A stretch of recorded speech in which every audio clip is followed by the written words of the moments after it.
By the time Daniel pushed the amended sale agreement across their grandfather's dining table, Mara had been told 3 times that she was making a mistake and twice that she was being emotional. She signed anyway. Her name looked small beneath the paragraph, surrendering her share of the Hale Ridge sale. In exchange, the buyer would release the old stone cottage and the half-acre around it. The farmhouse, barn, orchard, and 4 profitable rental cabins would belong to someone else. Daniel and Cole would split the remaining proceeds. Mara would keep a leaking roof, a bad septic line, and the only building on the property their grandfather had never rented. Cole stared at the page as if he could embarrass the ink into disappearing. You understand there's no cash coming to you now. I understand. Not later either. Cole. I'm making sure. Daniel took the pen from her before she could change her mind. He had already signed beside a neat yellow flag. He always signed where the flag told him. Mara slid the cottage key off her grandfather's ring and closed her hand around it. The unanswered part wasn't why she wanted the place. It was why Everett Hale, who charged his own family for firewood and once raised a cabin's rent over a broken screen door, had kept that cottage empty for 37 years. Daniel gathered the papers into a blue folder. Well, he said, at least now nobody can say we forced you. The dining room smelled of furniture polish and old apples. A bowl of them sat in the middle of the table, softening from the bottom up, because nobody had thought to throw them out since the funeral. Grandpa would have pressed a thumb into each bruise and said they were still good for sauce. Mara looked at her brothers. You had meetings with the buyers before you told me. Cole sighed through his nose. We're not doing that again. We've barely done it once.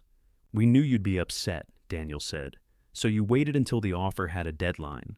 We waited until there was something real to discuss. There was his trick. Daniel could make any injury sound like an efficient use of time. He stood, straightened the cuffs of his pale blue shirt, and tucked the folder beneath his arm. At 39, he had the careful posture of a man who had spent his adulthood trying not to resemble the people who raised him. His hair was already silver at the temples. On anyone else, it might have looked distinguished. On Daniel, it looked organized. We need to finish the contents list before 4, he said. The auction company wants photographs today. Cole remained seated. He was turning Grandpa's fountain pen between his fingers. That's not on the contents list, Mara said. What? The pen. Cole glanced down. I know, then put it in your pocket before Daniel puts a sticker on it. That got half a laugh from him. Daniel did not laugh. Nobody is putting stickers on personal items. The grandfather clock behind him wore a red sticker. Mara pointed. Daniel turned, saw it, and peeled the sticker off with more irritation than the error deserved. That was the auction guy. Sure. Mara, if you want something, mark it. I did. I marked the cottage. Cole pushed away from the table. You don't have to act like we stole the house. No, you sold it. It was going to eat us alive. It wasn't eating you. You weren't here. Silence settled fast. Not dramatic silence. Family silence. The kind that already knew where all the chairs were. Cole put Grandpa's pen in his shirt pocket. I came when I could. Mara wished he had argued harder. Anger would have been easier than that little movement of his hand over the pocket, checking that the pen was safe. Daniel went into the hall. 4 o'clock, he called back. Cole waited until his footsteps reached the stairs. You know he's not wrong about the money, he said quietly. I know. The north cabins need roofs. The tractors held together with wire. The orchard made, what, 8,000 last year? 11. Before expenses. 8, she admitted. And the taxes, I know the numbers, Cole. He studied her face. Cole had always been good at looking concerned without committing himself to a side. It was probably useful in sales. He could tell a customer the warranty had expired with such sincere sorrow that they might apologize to him. Then tell me why, he said. Mara opened her hand. The cottage key had left a red groove across her palm. Grandpa taught me to strip a chair at that work table. That table is 600 pounds. 520. You weighed it? He did. He made me guess first. Cole looked toward the window. From the dining room, the cottage couldn't be seen. It sat downhill beyond the equipment shed, where the old service road curved behind a stand of poplars. So it's the table. No, the tools. Most of the tools are junk. I'm trying here, I know. She closed her fingers again. It's the one place left where I remember him before he got sick. Cole's face changed, but not enough to become an apology. For the last year of Everett's life, the farmhouse had been transformed by sickness in small, humiliating stages. A plastic rail appeared beside the bed, then waterproof pads in the laundry, then pill bottles lined up beside the salt shaker, because the kitchen was the only place he reliably looked. Mara had slept in the sewing room across the hall and learned to wake at every floorboard creak. Daniel had visited on Sundays twice a month, usually with groceries and advice. Cole came less often, but he could coax Grandpa into the shower when Mara could not. There had been useful moments from both of them. There had also been 6,000 ordinary hours they never saw. Cole rubbed his jaw. You could have taken the money and bought another place, not for what would be left. You don't know that. I own a car that starts when it feels emotionally supported. I don't qualify for a mortgage. You could rent. She looked at him. Right, he said. Sorry. He rose and carried the soft apples into the kitchen. For a moment, she thought he meant to throw them away. Instead, he found Grandpa's dented saucepan, began cutting around the bruises, and dropped the good pieces in. Mara leaned against the doorframe. You making sauce? Apparently. You have to peel them. He looked at the first mangled apple in his hand. That seems excessive. He always peeled them. Grandpa also washed aluminum foil. He grew up poor. He died with 14 rolls in the bottom drawer. Mara pulled out a chair and took the paring knife from him. Move. They worked side by side for several minutes. Cole cut thick wedges. Mara peeled in long, curling strips because Grandpa had treated an unbroken peel like evidence of the character. The house had been noisy all week without ever feeling alive. Cabinet doors opened. Tape ripped. Men carried furniture through the front hall while apologizing to nobody. Every object required a decision, and every decision made Grandpa more dead. After the funeral, Mara had found Daniel in the study with a legal pad divided into 3 columns: sell, keep, donate. Her name was at the top of none of them. She had asked when they planned to discuss the estate. We are discussing it, Daniel had said. No, you two discussed it. You're reporting it. Cole had been standing by the bookshelves, pulling down old insurance binders. He wouldn't look at her. The offer had come from a couple in Arlington who had rented the largest cabin for an anniversary and fallen in love with the view. They wanted the house as a private retreat. They wanted the orchard mostly for privacy, not apples. Their offer was reasonable, Daniel said. More than reasonable, considering the roofs, the equipment, the farm loan, and Everett's medical balances. They wanted everything except the stone cottage. It doesn't fit their plans, Daniel had explained. Mara almost asked what plans she fit. Instead, she asked for the cottage. The saucepan began to hiss. Cole added water without measuring, and Mara let him. You remember Mom staying down there? She asked. At the cottage? Yeah. No. I thought maybe after Dad left. I was 15. I would have remembered. You were already at that soccer camp in North Carolina. Cole's knife paused. It was not a camp. It was a development program. You got a t-shirt. I got recruited. By a community college. Still recruited. She smiled despite herself. Cole nudged her shoulder with his. Their mother had died 8 years earlier, but her absence still moved unpredictably through conversations. Opening a door here, knocking over a glass there. Mara remembered pieces of the year their father left. Daniel getting his license. Cole playing soccer. Their mother sleeping in strange places around the house. The living room sofa. The porch swing. Once, the floor beside Mara's bed. And maybe the cottage. Mara had a faint memory of carrying a mug down the hill in the rain. But memory from that year was unreliable, smeared at the edges by arguments adults thought she couldn't hear. Why didn't Grandpa ever rent it? She asked. Cole shrugged. Too much work. He fixed up the cabins. The cabins have views. The cottage has a view. Of the equipment shed. If you lean, Cole dropped the last apple into the pan. Maybe he liked having somewhere to hide. From what? All of us. Daniel appeared in the doorway holding a roll of red stickers. The auction people are here. Cole looked at the roll, then at Mara. See, he said, I told you Daniel had stickers. By late afternoon, the farmhouse looked as if it had broken out in a rash. Red dots appeared on the walnut sideboard, the brass lamps, the framed orchard maps, and the dining chairs. Daniel removed stickers from anything one of them claimed, but the burden was on them to notice in time. Mara rescued Grandpa's wool coat, his kitchen radio, and a wooden box filled with upholstery needles. She left the formal china. It had been carried through 3 generations without anybody enjoying a sandwich from it. Cole claimed the fountain pen, a fly rod, and one photograph of Grandpa holding a fish he had not caught. Daniel chose the clock and a set of silver serving spoons. "What are you going to serve with those?" Cole asked. "Food. You don't own a serving bowl. I can purchase a bowl. You just sold 23 bowls." Daniel pressed a red sticker firmly onto a floral soup tureen. "Then I'll purchase one I like." The auction workers left at 5. Daniel drove into town to meet the buyers. Cole followed an hour later, taking the saucepan of cooling applesauce with him after Mara found a jar. She was alone when she walked down to the cottage. Evening had turned the orchard rose blue. The trees were past harvest, their branches mostly bare, with a few stubborn apples hanging too high or too sour to bother picking. Mud tugged at Mara's boots. The service road had not seen fresh gravel in years. The cottage emerged through the poplars, one wall at a time.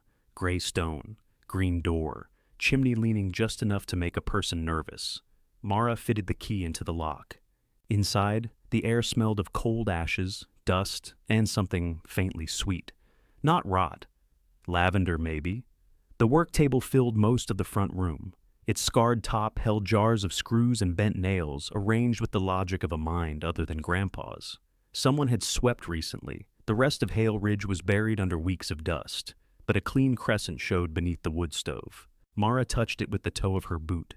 The lights came on when she flipped the switch, which felt like a small miracle. Then they went out. "Perfect," she said into the dark. A knock sounded behind her. Mara turned so quickly her shoulder struck the wall. Through the window in the door, she saw a woman with silver hair holding a covered casserole dish.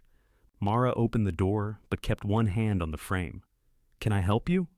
The woman looked past her into the cottage, not nosily, but with the concern of someone checking a room after a long absence. "You're Everett's granddaughter," she said. "Mara. I'm Ruth Bell." She lifted the casserole slightly. "I heard you were moving in. News travels fast. Only news people care about." Mara glanced at the dark room. "Do you happen to know anything about the fuse box?" Ruth stepped inside without waiting to be invited, crossed directly to the work table, and reached beneath its left edge. There was a click. The lights returned. Mara stared at her. "Loose breaker?" Ruth said. "You have to push up and toward the wall. How did you know that?" Ruth set the casserole in the exact center of the table. "I lived here for 5 months," she said. "Didn't Everett ever tell you?" Mara looked from Ruth to the repaired breaker and back again. "No," she said. "He never told me." "That sounds like Everett. You lived here? I had a toothbrush in that bathroom and everything." Ruth was perhaps in her early 60s, though. She carried herself with the alert, economical posture of someone accustomed to long hospital corridors. Her silver hair was cut bluntly at her chin.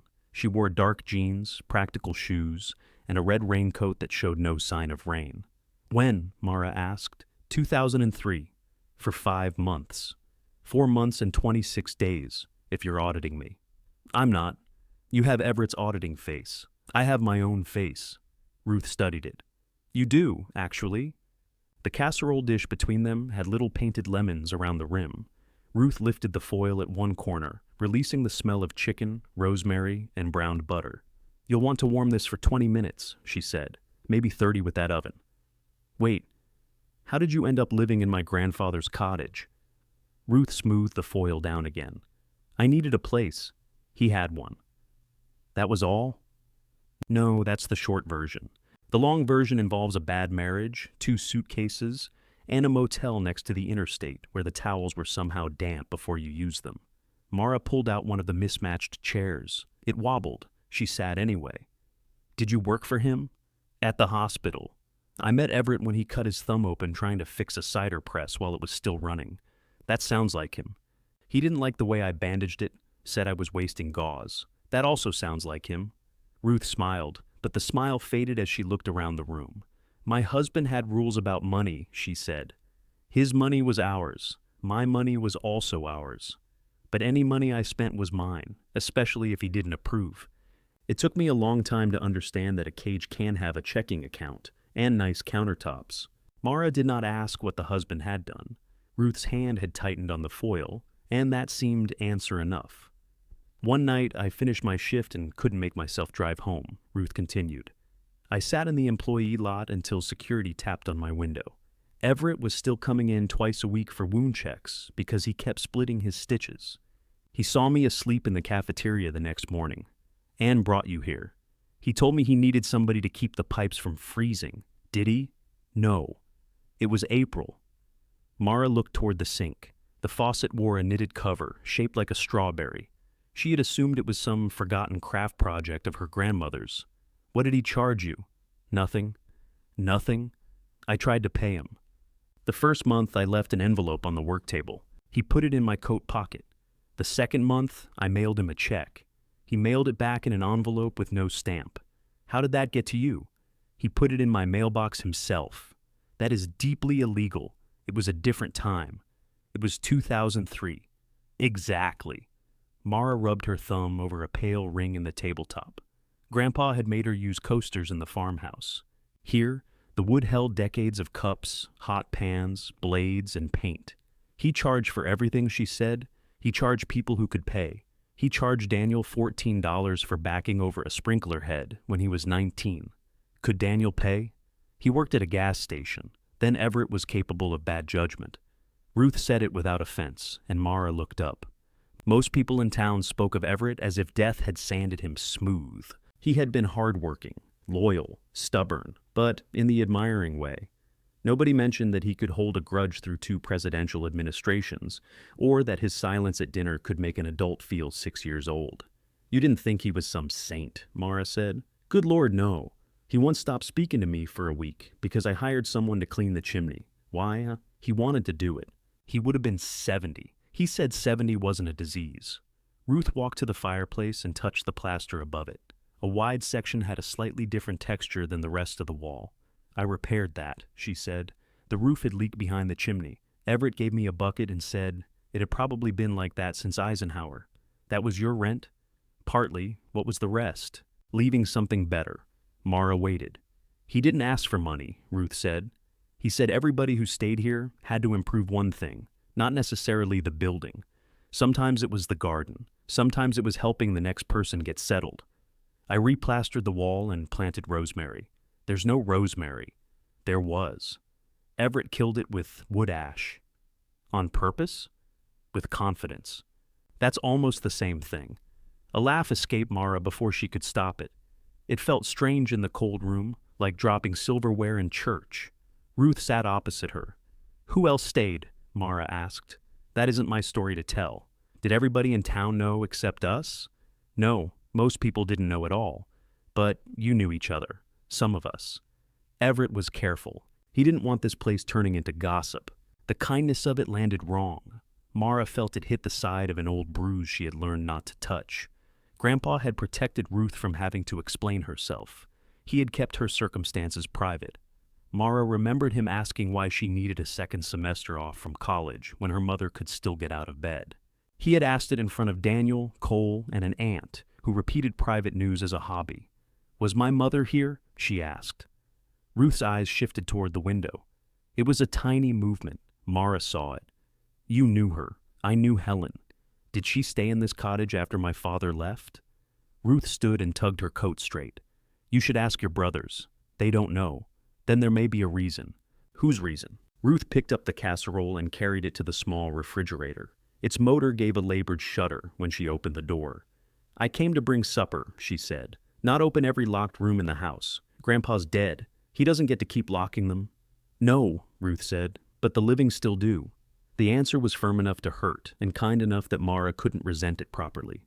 Ruth showed her how to jiggle the bathroom faucet to stop it screaming, which floorboard beside the bed could drive a splinter through a sock, and where Everett had hidden the shut-off valve behind a flour tin. She pointed out an old metal hook beside the door. That was for the key, she said. Nobody took it farther than the porch. Why not? In case somebody arrived. Who? Somebody who needed the cottage. Before leaving, Ruth wrote her number on the back of a grocery receipt. She tucked it beneath the lemon casserole dish. If the lights flicker again, turn off the kitchen outlets, she said. Do they do that often? They didn't when Eli finished with them. Who's Eli? But Ruth had already stepped onto the path. 20 minutes at 3:50, she called. 30 if it's still cold in the middle. The refrigerator went silent behind Mara. Ruth. Kitchen outlets, Ruth repeated without turning. After she left, Mara opened cupboards. Nothing matched. There were 6 coffee mugs, 3 chipped plates, 4 saucers from 4 different sets, and a stack of cloth napkins washed soft as handkerchiefs. The shallow drawer beneath the counter held bottle openers, screwdrivers, birthday candles, loose tea, a roll of bandage tape, and a packet of tomato seeds dated 7 years earlier. Not abandoned, she thought. The word changed the room. She had spent years believing the cottage was where Grandpa put things that had outlived their usefulness. Broken chairs, rusted tools, bent nails he was too cheap to throw away. But a hook polished by keys did not come from neglect. Neither did a flour tin positioned to hide a valve people had needed to find. She warmed Ruth's casserole and ate at the work table with one of the soft apples from the orchard. She kept listening for footsteps on the path. None came. At the farmhouse, Daniel was wrapping the silver serving spoons in one of Grandpa's undershirts. Mara stood in the bedroom doorway. You couldn't find newspaper? The ink tarnishes silver. Grandpa's undershirt has lawnmower oil on it. Daniel unfolded the cloth, saw the brown stain, and set the spoons on the bed. What happened with the buyers? She asked. They signed the amendment. We close in 12 days. They didn't mind losing the cottage. They were relieved not to deal with it. Did Grandpa let people live there? Daniel glanced at her. What? The cottage? Did you know he let people stay for free? Who told you that? Ruth Bell?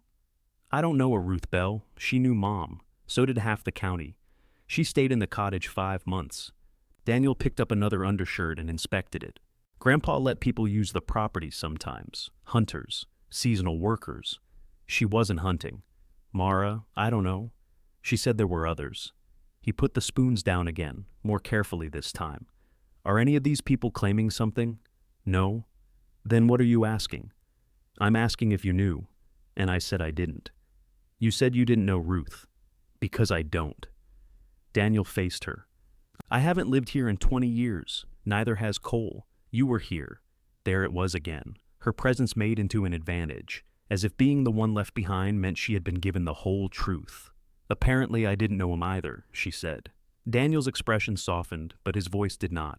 None of us did. Mara went to her old sewing room bedroom. Half her clothes were already packed in reused produce boxes. She owned few things large enough to require decisions. A narrow bed. A lamp Cole had made in a shop class and denied making ever since. 2 crates of books. Upholstery samples. Her tools. She lifted a box and found a red sticker beneath it, pressed to the floorboard. She almost laughed. Over the next 2 days, she carried her life down the hill 1 load at a time. Daniel offered to hire movers, but Mara refused when she learned he meant to deduct the cost from the value of the furniture she was taking. Cole arrived Saturday with his truck and no mention of deductions. He carried the narrow bed while Mara steered backward through the cottage door. Left, she said. I am going left. My left. Your left is currently a wall. That's why I'm warning you. They wedged the bed between the doorframe and work table. Cole lowered his end. Please tell me you own a tape measure, I measured. With what? My eyes. You have Grandpa's eyes? That was almost sweet. It wasn't meant to be. The bed finally scraped through. Cole surveyed the room, hands on his hips. It's not as terrible as I remembered. A ceiling tile sagged above him. Don't look up, Mara said. He looked up. A knock sounded at the open door. A lean man in a work jacket stood on the porch with a red metal toolbox. He had dark hair, a short beard, and the cautious eyes of someone accustomed to arriving after things had already gone wrong. Ruth said your panel was acting up. Mara leaned against the bed frame. Are you Eli? Depends how much trouble the panel is. Cole gestured toward the dark refrigerator. Enough that it seems to know when people are talking about it. Eli looked past them to the loose breaker beneath the table. For a moment, his face lost its caution. He reached out and rested 2 fingers against the table's scarred edge, almost like checking a pulse. I haven't seen this room in 11 years, he said. Mara watched his hand. You lived here too? Eli nodded once. 6 weeks, he said. Longest 6 weeks of my life. That doesn't sound like a recommendation, Mara said. It wasn't the cottage's fault. Eli set the toolbox on the floor and crouched beside the work table. Cole moved to help him, then stopped when it became obvious there was nothing to help with. Ruth told you where the reset was? Eli asked. She demonstrated.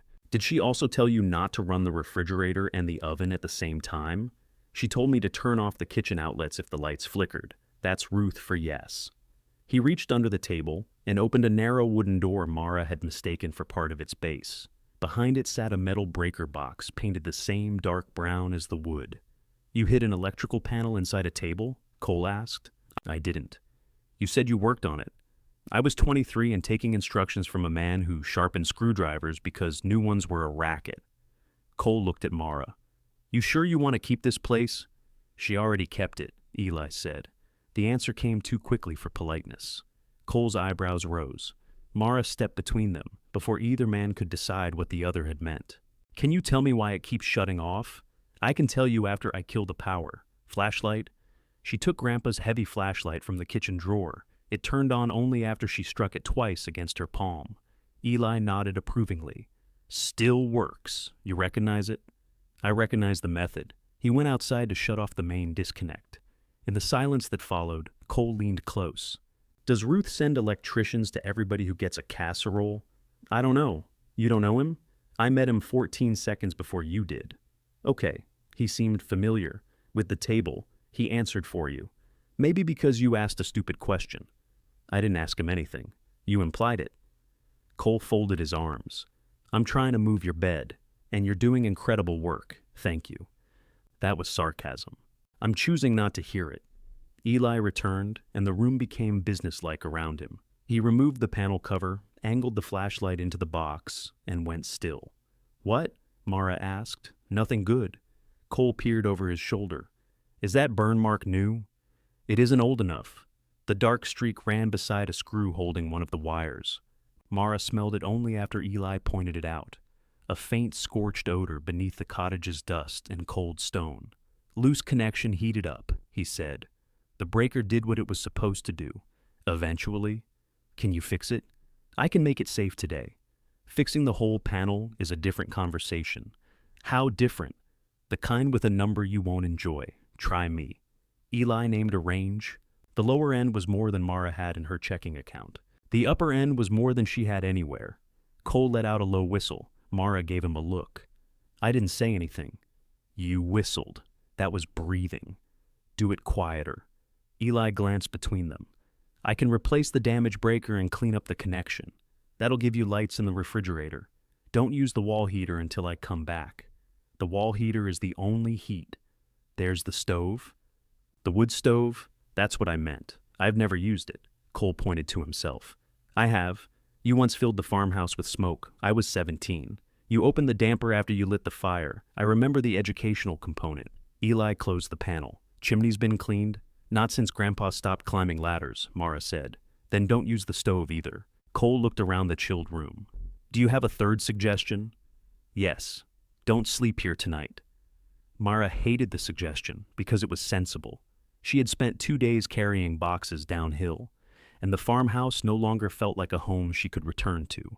Every room had been tagged, measured, or emptied. Her narrow bedroom looked borrowed now that the books were gone.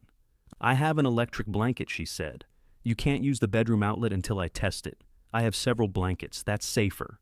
He began unloading tools. Each had a place in the red box. Even the rolls of tape sat in a row arranged by color. Grandpa's tool drawers had looked chaotic, but he could reach into one without looking and pull out exactly what he wanted.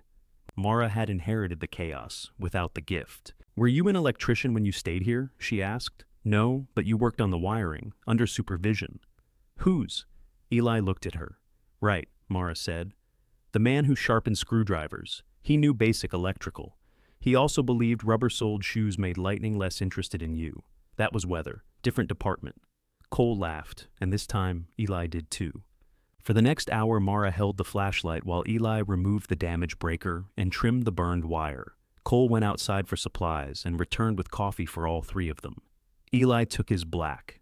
Mara added cream from a carton that had spent the morning in a cooler because the refrigerator was unreliable. The work had the calm rhythm she remembered from Grandpa's lessons at the table. A request for pliers. A screw placed in a saucer so it couldn't roll away. Silence that did not ask to be filled. Eli had narrow scars across 2 knuckles and a pale line beneath his jaw. When he concentrated, he pressed his tongue against the inside of his cheek. Mara noticed, then became irritated with herself for noticing. You said the 6 weeks were long, she said, because of the wiring? He kept his attention on the panel. No? Everett? Some days. Did he make you work for the room? He made me get out of bed. The tone changed something. Cole stopped opening sugar packets. Eli tightened a connection. I was having a rough year. Ruth had a rough year too, Mara said. Then you know the cottage wasn't for vacations. I don't know anything about it. That's the problem. Eli finally looked at her. Everett wasn't keeping it from you. You don't know what he was doing. No, I know what he did for me, which is more than he told me. The words came out sharper than she intended. Eli accepted them without flinching, which somehow made her feel worse. Cole picked up the empty coffee cups.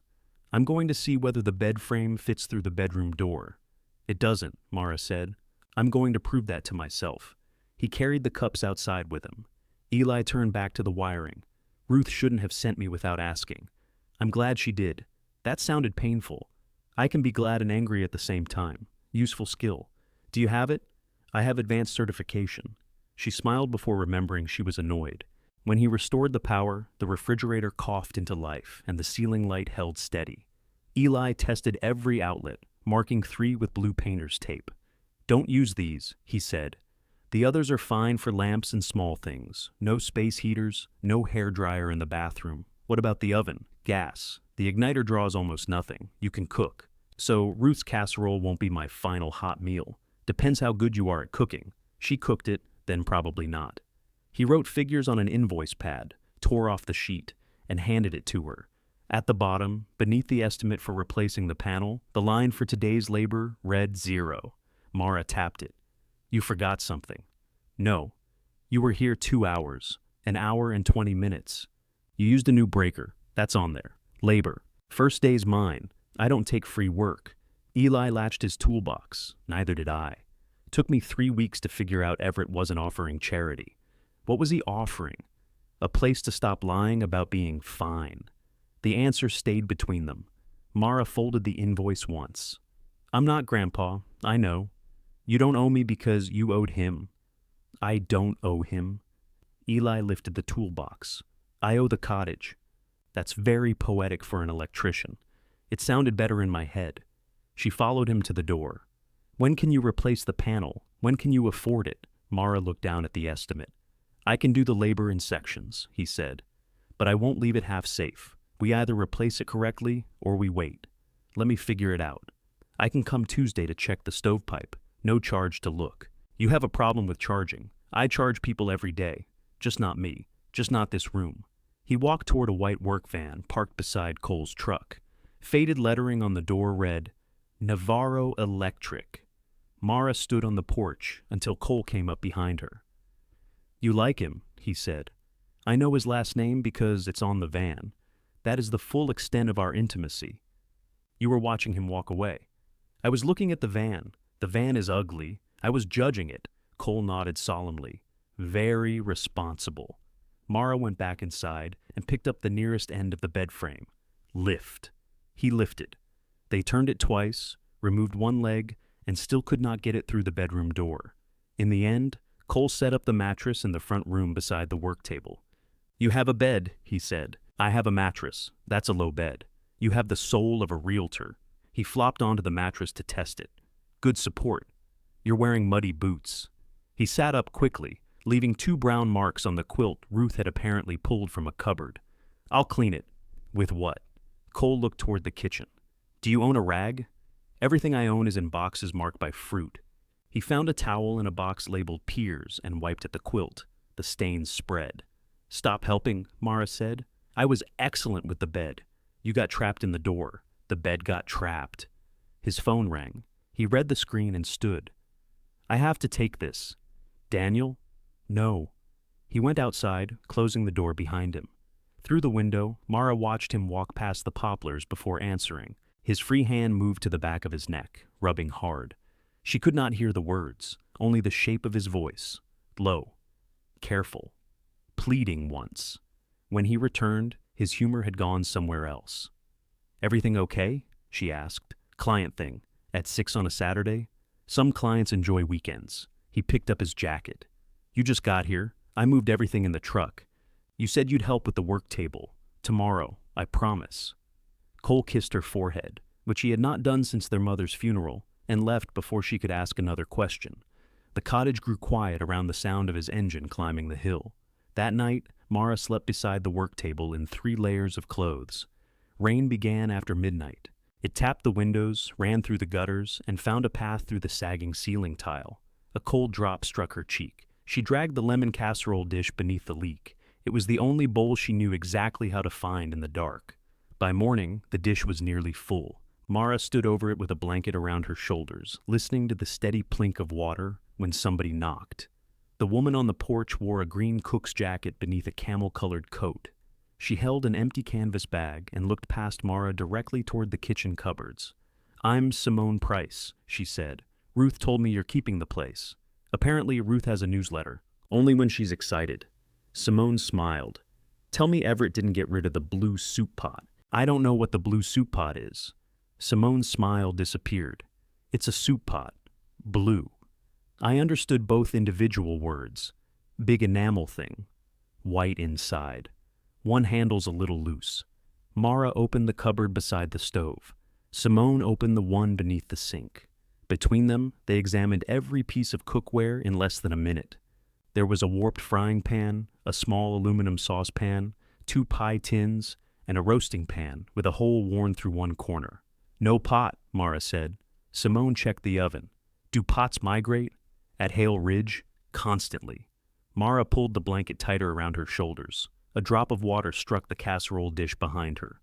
Simone looked at the ceiling, then at Mara's mattress on the floor. "You slept here?" "It was less wet when I went to bed." "Where's the bed?" It lost an argument with the doorway. "You have heat?" "Several blankets." "That wasn't what I asked. It was the answer available." Simone took off her coat and hung it on the metal hook beside the door. Beneath the green cook's jacket, she wore black pants and bright yellow rubber clogs. "Coffee," she said. "The power may object." "We'll use the stove."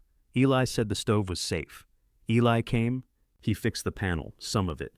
Simone nodded as if Mara had passed an examination she hadn't known she was taking. "Then we have coffee." She filled the aluminum saucepan at the faucet. It shrieked when she turned it off. "Jiggle left," Mara said. Simone jiggled the handle left. The screaming stopped. Ruth. Simone found coffee in the freezer without asking, and produced 2 cloth filters from a drawer Mara had not opened. She moved through the cramped kitchen with an ease that made Mara feel less like the cottage's owner than a visitor who had arrived early. "You lived here too," Mara said. Simone placed the saucepan over the flame. 9 months, Ruth stayed 5. Eli stayed 6 weeks. "Were there membership levels?" Eli told you. He said it was the longest 6 weeks of his life. It may have been the longest 6 weeks of everybody's life. "You knew him then?" "Not well. I brought food." "You brought food here?" "I brought food everywhere." Occupational hazard. Simone leaned against the counter, arms folded. Her eyes were dark and lively, but tired at the edges. Mara guessed she was in her mid-40s. "My restaurant partner emptied our business account," she said. "Not illegally. He was allowed to sign, just cruelly. He took a job in Florida, left me with the lease, and told everybody I'd failed because I couldn't keep the place open without him." Mara waited for the part where Grandpa appeared with a key. "Heard about it at the feed store," Simone continued. "I was sleeping in my car behind the restaurant because my apartment went with the bankruptcy. Everett knocked on the window at 6 in the morning and said he needed somebody to keep the pipes from freezing. It was July. That didn't stop him with Ruth. He told me the cottage stove needed testing, more plausible. It wasn't. The stove worked. The coffee water began to tremble. Simone poured it slowly through the cloth filters into 2 mugs. "Did he charge you?" "Wouldn't take a dime." "Because you paid in soup." Soup came later. Simone handed Mara a mug with "Cleveland is not that bad" printed on it. "Why Thursday?" Mara asked. "You have been doing interviews. I've had 3 people walk into my house and know it better than I do." "Fair." Simone sat at the work table, glanced beneath it, and moved her chair away from the hidden electrical panel. "The first Thursday, I had half a cabbage, 2 potatoes, and a ham bone Everett claimed he didn't want. The ham bone had enough meat on it for a sandwich, so he was lying. I made soup. Ruth came by to check on me. A man named Franklin was fixing the porch step. We ate together. And then? Next Thursday, Ruth brought bread. Everett brought another ham bone he supposedly didn't want. After that, it became a thing. Who came? Whoever was here. Whoever had been here. Sometimes orchard workers, sometimes people who didn't know why they'd been invited until they arrived. Mara ran her thumb along the mug's rim. Grandpa ate with you? When the soup was good. He hated cabbage. He ate 2 bowls. He told me it smelled like boiled curtains. He was flirting? With you? With the soup. Mara laughed into her coffee. Simone smiled, then nodded toward the leak. Do you have a tarp? Do I look like I have a tarp? You look like Everett's granddaughter. He had 11. Daniel probably put stickers on them. Who's Daniel? My oldest brother. The one with the haircut? That describes many men. The funeral, navy suit, looked angry at the flower arrangements. That's Daniel. Simone stood. The pot may be in the farmhouse. Everett used to carry it up there when Helen visited. Mara's fingers tightened around the mug. My mother used it. She made stew once. Here? Simone's gaze met hers, and Mara recognized the same pause Ruth had made. Did my mother live in this cottage? I don't know what Helen called living here. What does that mean? It means she came and went. I was dealing with my own mess. People don't always notice somebody else's. Ruth knows. Then Ruth will tell you when she's ready. It's my mother. Yes, Simone said. It's Ruth's confidence. Mara turned toward the window. Rain crawled down the glass in crooked lines. They all protect each other, she said. We learned to. From Grandpa? From needing it. Simone did not apologize. Mara liked her for that, and resented her a little, which was becoming a pattern with people the cottage sent to her door. They found an old ladder in the equipment shed, and 3 tarps in a cabinet Daniel had not yet tagged. Simone refused to climb onto the wet roof, which Mara considered evidence of sound judgment. Instead, they spread buckets beneath the worst drips and moved the mattress away from the chimney. Before leaving, Simone pointed toward the farmhouse. I'll help you look for the pot. It may have been sold. It hasn't left yet. The auction company photographed everything. A photograph isn't a funeral. You make soup for a living. Do you need this particular pot? No. Then why does it matter? Simone put on her coat. Because Everett hated that pot. Said it took up too much space. Every Thursday he carried it out of the back cupboard and set it on the stove before I arrived. She opened the door. Some people say welcome in a language that makes them sound rude, she said. The farmhouse kitchen had been packed into boxes labeled by room. Mara and Simone opened 6 before Daniel entered carrying a clipboard. What are you doing? Looking for a pot, Mara said. The kitchenware has been cataloged. I don't need its biography. You can't remove auction items after they've been listed. Simone held up a colander. This? No. Auction item. No, it has rust. So we're not saving the rust? Daniel looked at Mara. Who is this? Simone Price. She lived in the cottage. Of course she did. The words were quiet, but Simone heard them. Yes, she said pleasantly. For 9 months. Daniel adjusted the clipboard against his chest. I didn't mean anything by that. You didn't know enough to mean much. Mara hid a smile by looking into another box. They found the pot in the butler's pantry beneath a stack of baking sheets. It was enormous, blue enamel chipped around the rim, with a white interior stained faintly gold. A red auction sticker covered one side. Simone lifted it with both hands. There you are! Daniel blocked the doorway. That's in the lot. What lot? Mara asked. Kitchen collection. How much? What? What is one damaged soup pot adding to the sale? That's not the point. It's exactly the point. The point is that we agreed to handle the contents fairly. You can't keep walking through and taking things because somebody tells you a story. Mara peeled off the red sticker. Daniel's jaw tightened. Put it back. It belongs in the cottage. It belongs to the estate. I gave up my share of the estate. That was your decision. And the cottage was the exchange. The pot isn't part of the cottage. Simone set it carefully on the floor between them. I can go. No, Mara said. I'm not interested in a family argument. Smart woman, Daniel said. Mara looked at him. She knew Mom. That stopped him. She cooked with her here, Mara added. Daniel's eyes moved to Simone, then the pot. For 1 second, something unguarded passed across his face.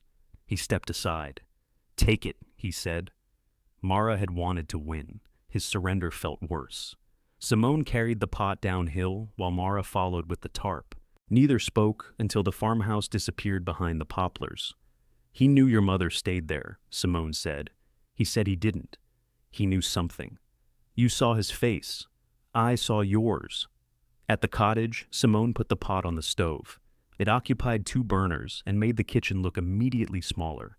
"There," she said. Mara touched the loose handle. "What did my mother cook? Beef stew? Too much pepper? She always used too much. She said your grandfather couldn't taste anything unless it insulted him." That sounded so exactly like Helen that Mara had to turn away. Simone busied herself folding the tarp. "Are the suppers still happening?" Mara asked. "No. Why not?" Everett stopped opening the cottage. "When?" "After your mother died." Rain drummed on the roof, filling the buckets in different rhythms. Mara looked at the blue pot. Then, why didn't he rent it? Simone folded the tarp once more, though it was already small enough. "Maybe he thought somebody would come back," she said. The auction trucks arrived the following morning. Men carried out the grandfather clock, the floral tureen, and every dining chair except the one Mara had marked. Daniel supervised from the porch. Cole appeared late, wearing yesterday's clothes beneath a clean jacket, and avoided Mara's questions with jokes too quick to be funny. One of the workers came down the hill with a hand truck. "Here for the table," he said. Mara stood in the cottage doorway. "What table?" He pointed past her. "That one." The work table's scarred top stretched through the room, heavy and immovable, its hidden electrical panel humming beneath it. "It stays," Mara said. He checked his paper. "Listed as workshop table, £520. "Grandpa weighed it," she murmured. "Ma'am?" Mara stepped onto the porch and pulled the door shut behind her. "The cottage wasn't sold," she said. "Neither was anything inside it." The worker looked uphill toward Daniel. Daniel was already walking down the service road. Cole followed several yards behind him, Grandpa's fountain pen clipped to his shirt. Mara kept one hand on the green door. Daniel stopped at the bottom of the path. For once he did not tell her she was being emotional. He looked at the cottage, the worker, and the hand she had closed around the key. Then he turned to the man with the hand truck. "She's right," he said. "The table stays." The worker scratched a line through the item on his sheet. "Fine by me," he said. "My back wasn't excited about it." He tilted the empty hand truck toward the path. Daniel remained where he was until the wheels stopped rattling uphill. Mara waited for an explanation. Cole picked at a loose thread on his cuff. "The inventory was made before the amendment," Daniel said. "You told me personal items wouldn't be stickered. The table isn't personal. It was the first thing I asked for. You asked for the cottage, and everything inside it." "Yes." "Yes, what?" "Yes, you're right." The words sounded painfully new in Daniel's mouth. Cole put a hand to his chest. "I wish I'd recorded that." Daniel ignored him. "I should have removed the table from the list." Mara loosened her grip on the key. Its teeth had pressed dense into her fingers. "Thank you," she said. "You don't have to sound surprised. I'm trying to sound gracious. Keep trying." Daniel started back up the path. After several steps, he stopped and looked over his shoulder. "The buyers asked about having the cottage professionally cleaned before closing. I told them it wasn't theirs." Mara could not tell whether he expected credit. "Thank you," she said again, more successfully. He nodded and continued toward the house. Cole watched him go. "He defended you twice in 1 minute. We should check him for fever. He listed my table. He removed your table. It's £520. The worker removed himself. Cole leaned against the porch rail. The clean jacket did not disguise how tired he looked. A dark mark shadowed one cheek as though he had slept against a seam. "Who called you yesterday?" Mara asked. "A client." "What kind?" "The kind who calls. Helpful. I've always tried to educate." "Cole." He glanced toward the house, but Daniel was out of earshot. "I got behind on a couple things." "What things?" "Nothing that concerns you. If you pushed to sell Grandpa's house because you were in trouble, it concerns me. I didn't push. You agreed fast. The place needed to be sold.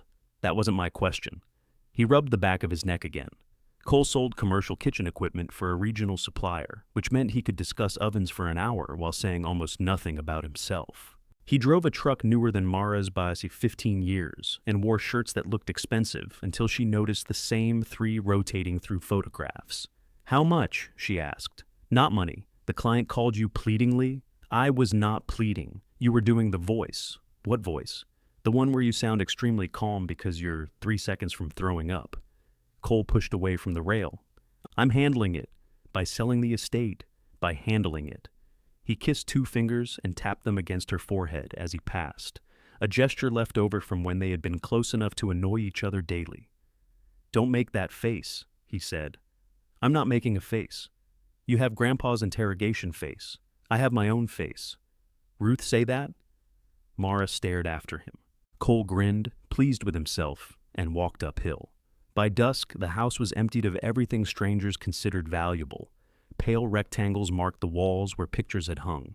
The grandfather clock left a clean stripe on the wallpaper, and an absence Mara kept mistaking for silence.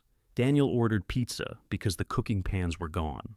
The three of them ate in the kitchen on overturned boxes, passing the jar of applesauce Cole had made. It was too watery and had pieces of peel in it. It's good, Mara said. You're lying, only about the texture.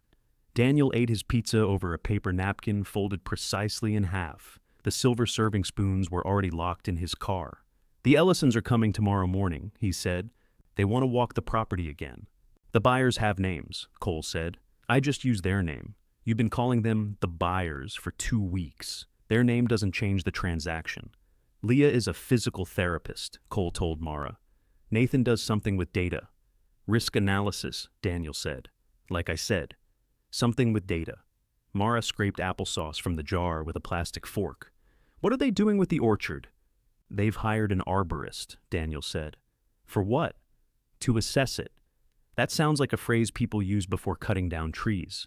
Some trees are dead. 6 are dead. More than 6. Which ones? I'm not debating individual trees. You wouldn't know them individually. Cole put down his pizza. Maybe we could not spend our last dinner in the house trying to hurt each other. This isn't our last dinner, Daniel said. It's the last one with furniture. We don't have furniture. Exactly. Mara looked around the kitchen. Without Grandpa's table, the room seemed larger and cheaper. Marks on the linoleum showed where its legs had stood for as long as she could remember. Mom stayed in the cottage, she said. Neither brother answered. Simone knew her there. Ruth did too. Cole's eyes lowered to the applesauce. Daniel folded his napkin again, though it was already folded. You knew, Mara said. I knew she went down there sometimes, Daniel replied. You told me you didn't know people stayed there. I didn't know about Ruth Bell. That's not what I asked. It's what you started with. Did Mom live there after Dad left? Daniel looked toward the dark window. For a while. How long? I don't remember. You were 21. I was away. You came home that summer, for 2 weeks. And she was sleeping in the cottage. Mara waited for him to continue. Daniel took a drink from his bottle of water. That's it. That's not it. Why didn't she sleep in the house? Because she and Grandpa were fighting. About Dad. About everything. Why didn't she take me with her? She wasn't gone. She came up every morning. That's not what I asked. Daniel crushed his empty water bottle slowly between both hands. I don't know, Mara. You do that a lot. What? Know exactly enough to stop talking. Cole stood and carried the pizza box to the counter. She thought it would be temporary, he said. Mara turned to him. Cole kept his back to her. Dad leaving. Her being down there. All of it. She didn't want you to think anything had changed. Everything had changed. Yeah? The crushed bottle crackled in Daniel's hands. Grandpa wanted her to file for divorce, he said. Mom kept thinking Dad would come back. They said things to each other. She moved into the cottage because she wouldn't leave the property, and Grandpa wouldn't apologize. For what? I don't know. Mara almost laughed. 3 words, polished from use. She set the applesauce down. She went back to the farmhouse before Dad came back, Cole said. Dad didn't come back. I know. I mean, he visited. He didn't come home. I know. Mara stood. You both knew she stayed there, and neither of you thought to mention it when I gave up my share for the cottage? Daniel's face tightened. Would it have changed your decision? No. Then what do you want from us?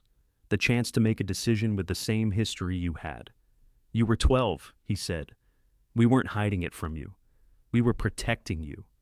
I'm 28 now, and Mom has been gone 8 years. When exactly should I have brought it up? Before I signed something you arranged without me.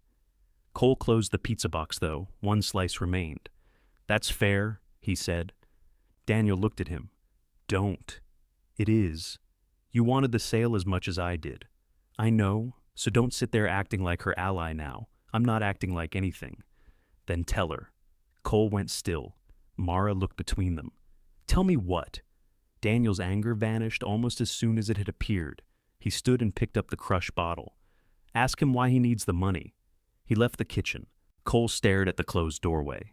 Mara waited. I have debt, he said finally. What kind? The boring kind. How much? Enough. That isn't a number. It's the number I'm giving you. He took the jar of applesauce from the box and held it out to her. You should bring this down, he said. It'll keep. Mara did not take it. You let me give up my share knowing you needed yours. That is not why you gave it up. You didn't try very hard to stop me. I tried every way I knew without telling you something I was ashamed of. The honesty of that left her with nowhere easy to put her anger. Cole set the jar on the counter between them.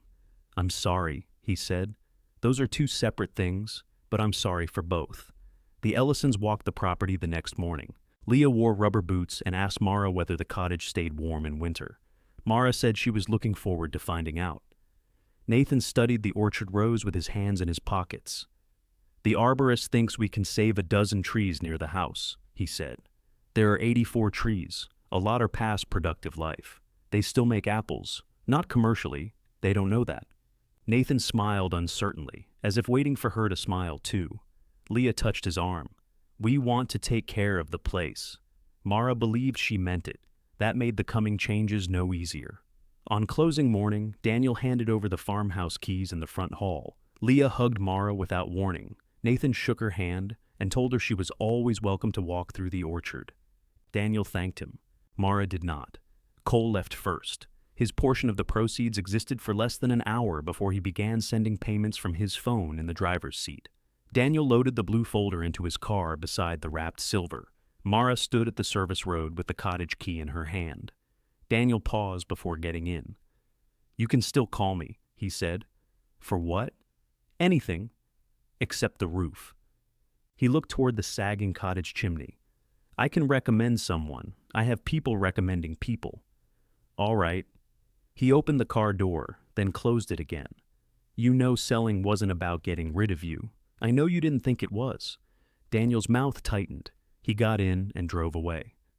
The new owners locked the farmhouse that evening. Its porch lights came on automatically at 7, brighter than Grandpa had ever allowed. In the cottage, Mara spread the electrical estimate, a roofer's estimate, and her bank statement across the work table. The numbers did not improve when arranged in different orders. The rental cabins had earned money. The cottage could too.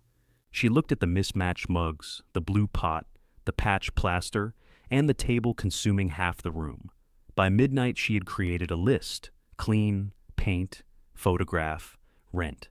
The next morning, she packed the mugs into a box. When Ruth arrived with a loaf of bread, the work table was halfway to the equipment shed, and Mara was painting the patched wall white. Ruth stopped in the doorway. The loaf of bread rested against her hip. Her eyes traveled from the boxed mugs to the blank white patch above the fireplace, then to the work table angled across the threshold, on a furniture dolly Mara had borrowed from the equipment shed. What are you doing? Improving the traffic flow. With 500 pounds of oak, 520. Everett weighed it. He made me guess first. Ruth stepped around the table. Where's it going? The shed. The electrical panel is in it. Eli disconnected it this morning. He's moving the panel to the wall. Ruth set the bread on the counter. You're painting. That is generally what the brush indicates. White. It was already white. It was cream. It was dirty. It was old. Those are not mutually exclusive. Mara climbed down from the paint-spattered chair. I need to rent the cottage. Ruth looked at the mattress still on the front room floor. To whom? People with money, a rare and difficult species. Vacationers, weekend people. The Ellisons bought the estate because they like the view. Other people will like it too. The cottage views the equipment shed. If you lean. Ruth walked to the newly painted wall and touched the damp edge of the patch she had repaired 23 years earlier. Mara braced for disapproval. Ruth only wiped the paint from her fingertip onto her jeans. How much is the roof? She asked. Mara told her. The panel? Mara told her that too. And you have enough to buy paint, Ruth nodded. Then the paint makes sense. The absence of a lecture irritated Mara more than a lecture would have. You hate it. It isn't mine. You came in making a face. I have my own face. Mara almost smiled. Apparently everybody does. Ruth unwrapped the bread. It was still warm, with a seam down the center where the crust had split. You should keep the mugs, she said. They don't match. That's because people brought them. Vacation listings need to look clean. Mugs can be washed. I mean visually clean. I know what you mean. Ruth cut a slice with the bread knife. That's why I don't like it. There it was. Mara took the slice, but did not eat it. I cannot preserve everybody's memory at my own expense. I didn't ask you to. You asked me to keep 6 chipped mugs. I suggested it. With your hospital voice. My hospital voice is much less friendly. A van door slammed outside. Eli came through the doorway backward, carrying a metal panel box. He stopped when he saw Ruth and the loaf. You brought bread. I brought it for Mara. I'm doing free electrical work. You said it wasn't free. I said I wasn't charging her. That's free. It's a debt. To the cottage, Mara said. Eli glanced at her. You mocked that phrase. I'm using it accurately. Ruth cut him a slice. He accepted it without further argument and set the panel box on the counter. Table can't go through at that angle, he said. I know, Mara replied. You said you measured. I did. With your eyes? Why is everyone against my process? Eli ate half the bread in one bite. Top has to come off. The top was attached with 8 bolts, 3 of which had rusted into something beyond cooperation. Eli worked penetrating oil into the threads while Mara held a wrench beneath the frame.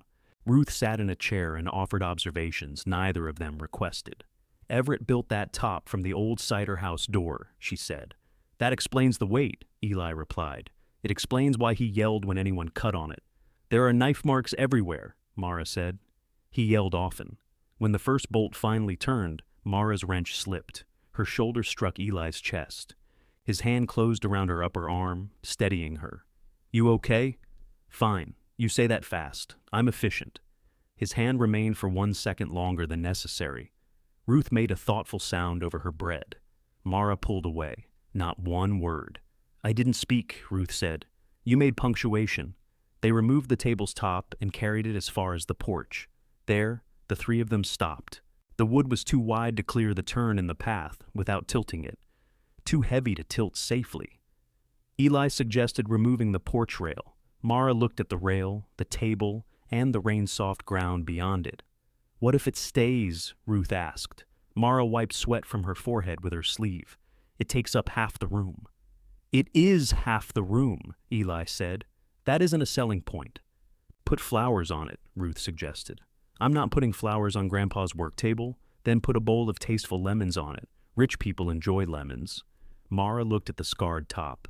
In the listing photographs, she could call it an original craftsman's table. She could arrange 2 chairs at one end and a folded blanket at the other. It might look intentional instead of impossible to move. They carried it back inside. Eli installed the new panel on the wall where it could be reached without crawling beneath furniture. Mara wrote him a check for the parts and $20 more, he noticed. This is too much. It's insulting. It's $20. It's what I can afford to insult you with. He folded the check into his wallet. I'll treasure it. The cottage became paler over the next week. Mara painted the bedroom and kitchen, hung inexpensive linen curtains, and replaced the chipped plates with 4 white ones from a discount store. She moved the blue pot to a high shelf where it added color without suggesting that actual soup might happen. Simone helped her find secondhand chairs that looked old without wobbling. Ruth loaned her a quilt and made Mara promise it would not be dry cleaned. Eli repaired the porch light and charged full price after Mara threatened to hire someone else. The boxed mugs went to the equipment shed. When the photographer arrived, Mara put a wooden bowl of lemons on the work table. She did not tell Ruth. The listing described a private historic stone cottage tucked within a former apple estate. It mentioned hand-hewn oak, original plaster, and peaceful seclusion. It did not mention the equipment shed, the loose bathroom faucet, or the fact that the bedroom door could not close if the bed was centered. The first booking came 11 hours after the photographs went live. A couple from Washington wanted 3 nights for an anniversary. Their message called the cottage dreamy twice. They asked whether the road was suitable for a luxury sedan. Mara replied that careful drivers used it regularly. She spent the night before their arrival on Ruth's sofa beneath a framed needlepoint that said, "Housework is a form of exercise." Ruth's home was small, warm, and so clean, Mara hesitated before putting down a glass. "You can stay here whenever it's rented," Ruth said. "I'm paying you." "No, I'm not doing this argument in two houses." "Then don't." The guests arrived 40 minutes early in a silver car that stopped at the top of the service road. Mara watched them remain inside for several minutes. Finally, a tall man in loafers stepped out and examined the mud. "You said sedans use this road," he called. "I said careful drivers do." His wife laughed. He did not. Their names were Spencer and Meredith Lane. Meredith wore a cream coat and carried a camera large enough to photograph migrating birds. She loved the stone walls. Spencer wanted to know whether the farmhouse had security, because their car would be visible from it. "The owners are there this weekend," Mara said. "Owners?" Meredith asked. "The estate was sold separately." "Oh." Meredith looked toward the farmhouse roof through the trees. "We thought this was all part of the property. It used to be." Spencer lifted their suitcase from the trunk. "That's misleading. The listing says former Apple estate. It feels different when you see it." Mara wanted to ask how a former estate was supposed to feel. Instead, she carried Meredith's camera bag down the path. Inside, Meredith walked around the work table with delight. "This is amazing. Is it original? It was built here. Can it go closer to the window? No. The light would be gorgeous over there. It weighs 520 pounds. Meredith laughed as if Mara had made a charming local joke. The first night, Spencer messaged at 11:14 to ask why the faucet screamed. At 11:19, Mara explained how to jiggle it left. At 6 the next morning, Meredith asked for more coffee, despite the cottage containing enough for 4 days. They drove into town for breakfast and returned with 6 grocery bags. On the second afternoon, Mara received a photograph from Meredith. The work table stood crooked near the window. 2 deep scratches crossed the newly cleaned floor, and one leg had splintered along an old repair. "Moved it for pictures. Hope that's okay. We'll put it back." Mara called immediately. Spencer answered. "It moved fine. It was not supposed to move. Then you should have said so." "I did. You said it was heavy. I also said no." A pause. "Well, it's done now." By the time Mara reached the cottage, they had dragged the table back. The splintered leg leaned dangerously beneath the weight. Her wooden bowl of lemons had rolled under the mattress frame. Meredith apologized with such confidence that Mara nearly thanked her. Spencer watched from the doorway. "A place like this should have furniture guests can actually use. You used it where it was. We wanted the light." "For what?" Meredith held up the camera. "The plumbing failed that night." Water rose into the shower pan when Spencer flushed the toilet, carrying a smell that sent all 3 of them outside. The Lanes left before midnight and requested a refund for their final night. The emergency plumber found a collapsed section of old drain pipe beneath the bathroom. His after-hours fee, excavation, and temporary repair consumed the entire booking payment and several $100s more. On Monday, Mara sat on the work table's edge beside its splintered leg while Ruth examined the stripped white room. "I know you have to survive," Ruth said. "Please don't. I know this cannot be a museum." Ruth. "But not every profitable use of a place preserves what made it worth saving." Mara looked at the plumber's invoice. "This wasn't profitable." "No," Ruth said, "it wasn't." Outside, the new owner's chainsaws started in the orchard. Mara listened to the first old tree fall. The sound was not the crack Mara expected. It began as a dry tearing, almost polite, then deepened until the ground shuddered beneath the cottage. The blue soup pot trembled on its shelf. A second later came the heavy collapse of branches through branches. Ruth turned toward the window. "That was the wine sap by the lower fence. You can tell?" It leaned east, took longer to fall. Another chainsaw started. Mara stood. "Mara, I'm going to see what they're cutting. They own the orchard. I know who owns it." The words came out hot enough that Ruth set her mouth in a line. Mara stepped around the plumber's tools and went outside. The air smelled of sawdust and gasoline. Beyond the equipment shed, a man in an orange helmet worked beside the fallen wine sap, while Nathan Ellison watched from a safe distance. The tree lay across 2 rows, its exposed stump dark at the center. Mara climbed the hill. Nathan saw her coming and removed his hearing protection. "I was going to call you." "When?" He glanced toward the crew, after they were done for the day. "How many?" 27 in this section. You said you could save a dozen near the house. We are. There are 84. The arborist marked 39 as hazardous or declining. The others interfere with the grading. Grading for what? Drainage. We get standing water behind the barn. That's an orchard. Nathan looked at the mud around their boots. That's why it holds water. Mara wanted him to be cruel. It would have helped. Instead, he looked tired and a little embarrassed, like a man returning an expensive purchase after discovering it did not fit. The wine sap still produced, she said. Not much. It produced. He glanced at the stump. I'm sorry. The apology could not stand the tree back up. Neither could Mara's anger. A worker approached with a clipboard and asked Nathan where he wanted the larger logs stacked. Nathan looked at Mara. Do you want any of the wood? She nearly said no. Then she saw the pale cut ends, tight-grained and clean around the wrought dark center. The straight trunk sections, she said, from the wine sap. Put them by the equipment shed. Nathan relayed the instruction without making her ask twice. When Mara returned to the cottage, Ruth was washing the casserole dish. You don't have to clean that, Mara said. It had rainwater in it for 2 days. It was useful. It's a casserole dish. It held water without leaking, better than the roof. Ruth set it in the drying rack. Are you angry with me or the trees? Yes, that's efficient. Mara picked up the boxed mugs from beneath the counter and placed them on the work table harder than necessary. You gotta live here without rent, she said. Simone did. Eli did. Grandpa gave all of you something. I got the building after the roof failed and the pipes collapsed. So, forgive me if I need more from it than a meaningful collection of chipped cups. Ruth's face became still. Mara wished immediately that she could pull the words back by their sharpest edges. I didn't get this place because life was generous to me, Ruth said. I know. No. You know the short version. I didn't mean you did. Ruth dried her hands. You're right about one thing. Everett gave me shelter. He gave it at a time when I needed it. But I repaid that gift for 23 years to people who came after me. Not to earn the room, to keep the door from closing.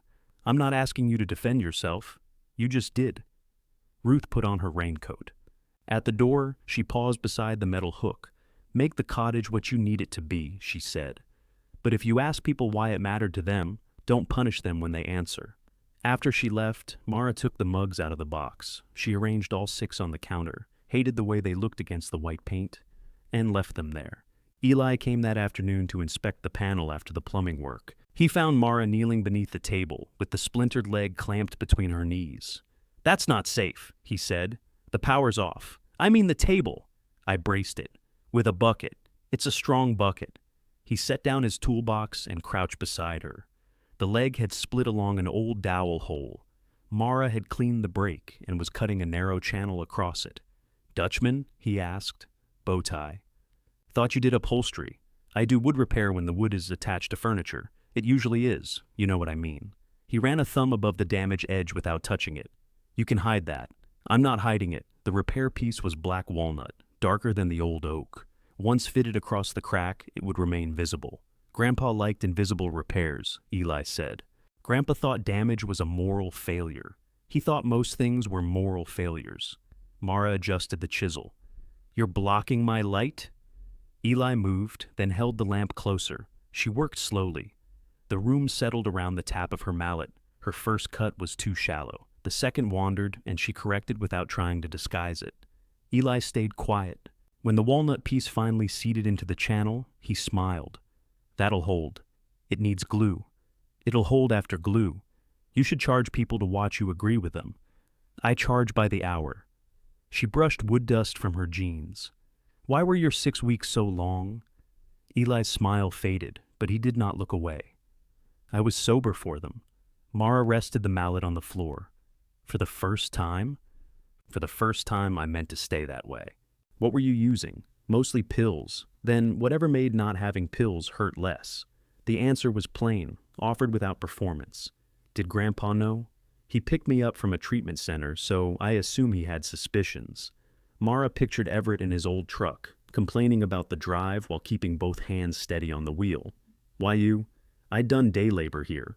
Orchard, fences, whatever he needed. He caught me stealing copper wire from the equipment shed. He still let you stay? After he made me put it back? That was it? No. First he made me untangle it. She laughed, then covered her mouth. It was 200 feet, Eli said. He'd stored it like a garden hose thrown by an angry man. I'm sorry, you're not. I'm a little sorry. He didn't save me, Eli said.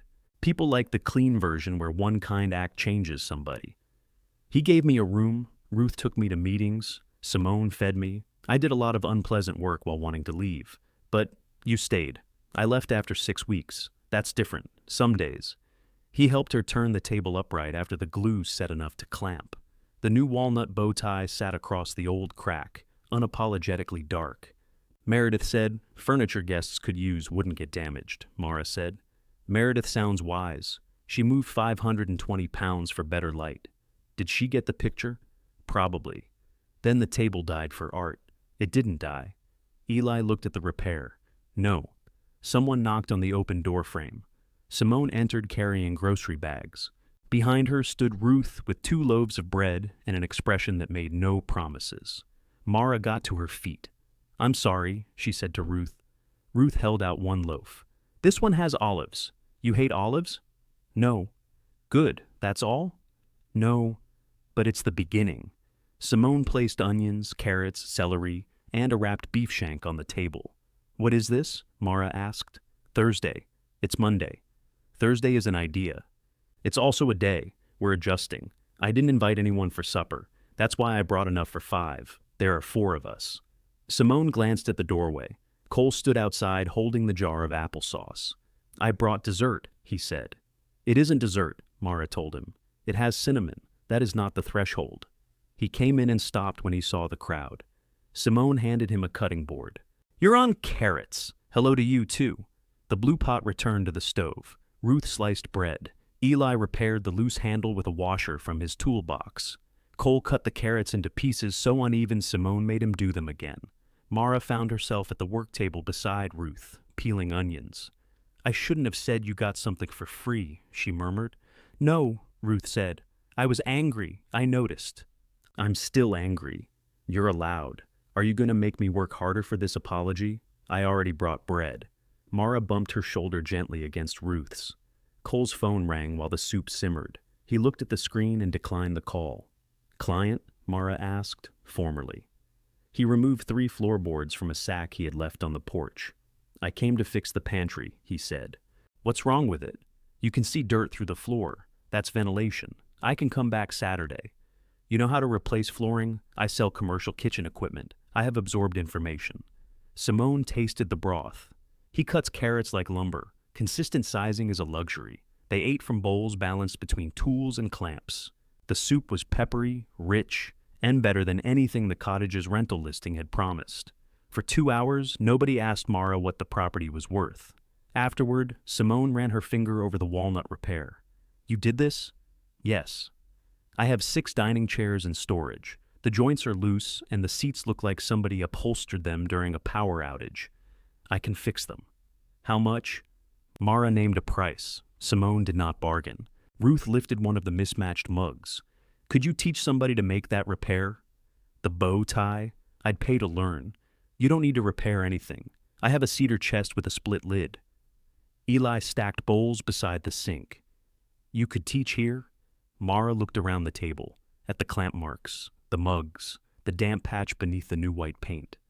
Cole measuring the pantry floor while pretending not to listen. Outside, another orchard tree came down. Inside, Mara turned Simone's deposit over in her palm. How many chairs did you say? She asked. 6. And you want the work done here? Simone smiled. Where else? Simone delivered the chairs in a catering van that smelled of onions even with the doors open. They were oak, ladder-backed, and considerably worse than advertised. 2 seats had split. 1 front stretcher was missing. Every joint moved when touched. You said loose, Mara said. They are loose. 1 has achieved independence. Simone rocked the worst chair from side to side. Can you fix it? Yes. Then my description was sufficient. Mara charged her for replacement wood before unloading the first chair. Simone paid without complaint. The work changed the cottage faster than paint had. Drop cloths covered the floor. Clamps hung from the table's edge.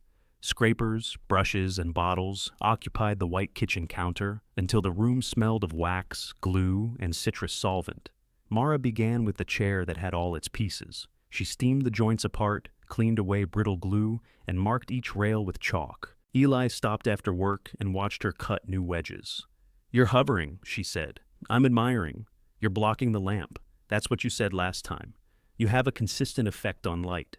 He moved to the other side of the table. She dry-fitted the chair, pressed one knee against the seat, and checked it for square. Grandpa had taught her to feel misalignment before measuring. "Close your eyes," he would say. "The wood will tell on itself."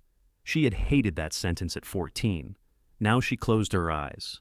"Front right is high," she said. Eli crouched and checked. "By maybe an eighth, 3/30 seconds. You want to bet?"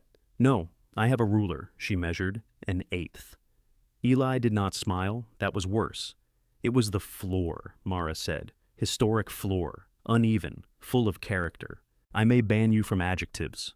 He stayed until she glued the chair, then helped carry the winesap logs beneath the shed roof.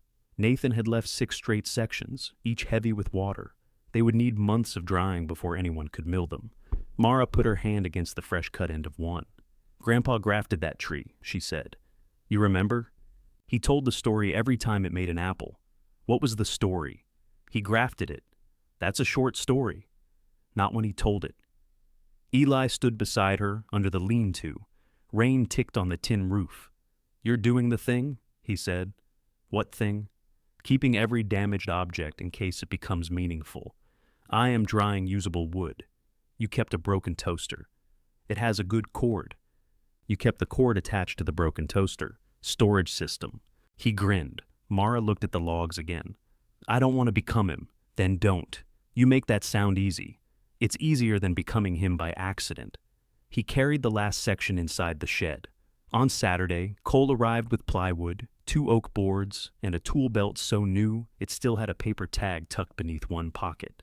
"You bought a costume," Mara said. "I bought equipment." "Did it come with the hammer?" The hammer was sold separately. He pulled up the pantry floorboards and found 2 rotten joists beneath them. "Your ventilation has spread," he said. "How much?" "For materials?" "For the bad news. I offer bad news free."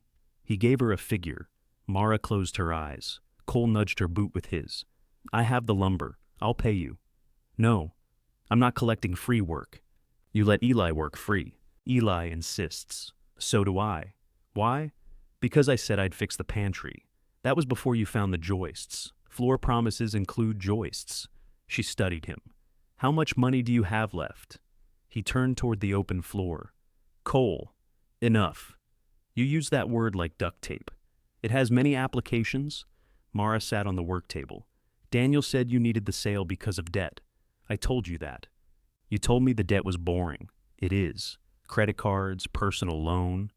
I spent money during good commission years, like all years would be good. Then they weren't. No gambling, no secret second family. Keeping up with one family exhausted Dad. I learned from him. No business somebody can break your legs over." Cole looked offended. "Do you think I would dress this well if people were coming for my kneecaps? I think you own 3 shirts. They're quality shirts. How much is left?" He pried another nail from the old oak. $1,800, he said, "from your entire share. I paid everything current, most of it off completely." "Most? Mara, you sold your inheritance and still have debt. And you gave yours away, and still have plumbing." They looked at each other. "That was mean," Cole said. "It was accurate. Both can happen." He sat on the exposed joist, elbows on his knees. "I thought the check would feel bigger," he said. "It looked big. Then every number I'd been avoiding stood in line. Why didn't you tell me?" "Because you were caring for Grandpa, and I was supposed to be the brother with a salary. You could have helped more. I know. I'm not saying that to make you feel bad. It's working anyway." Mara lowered herself beside him. The pantry smelled of damp dirt.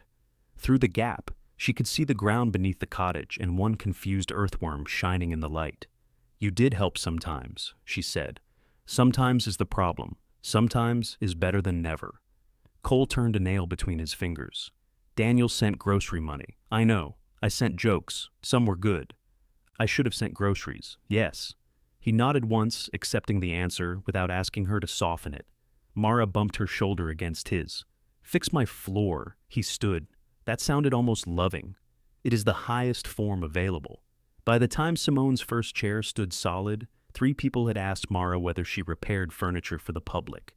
Ruth had shown a photograph of the walnut bow tie to everyone she knew and several people she claimed not to like.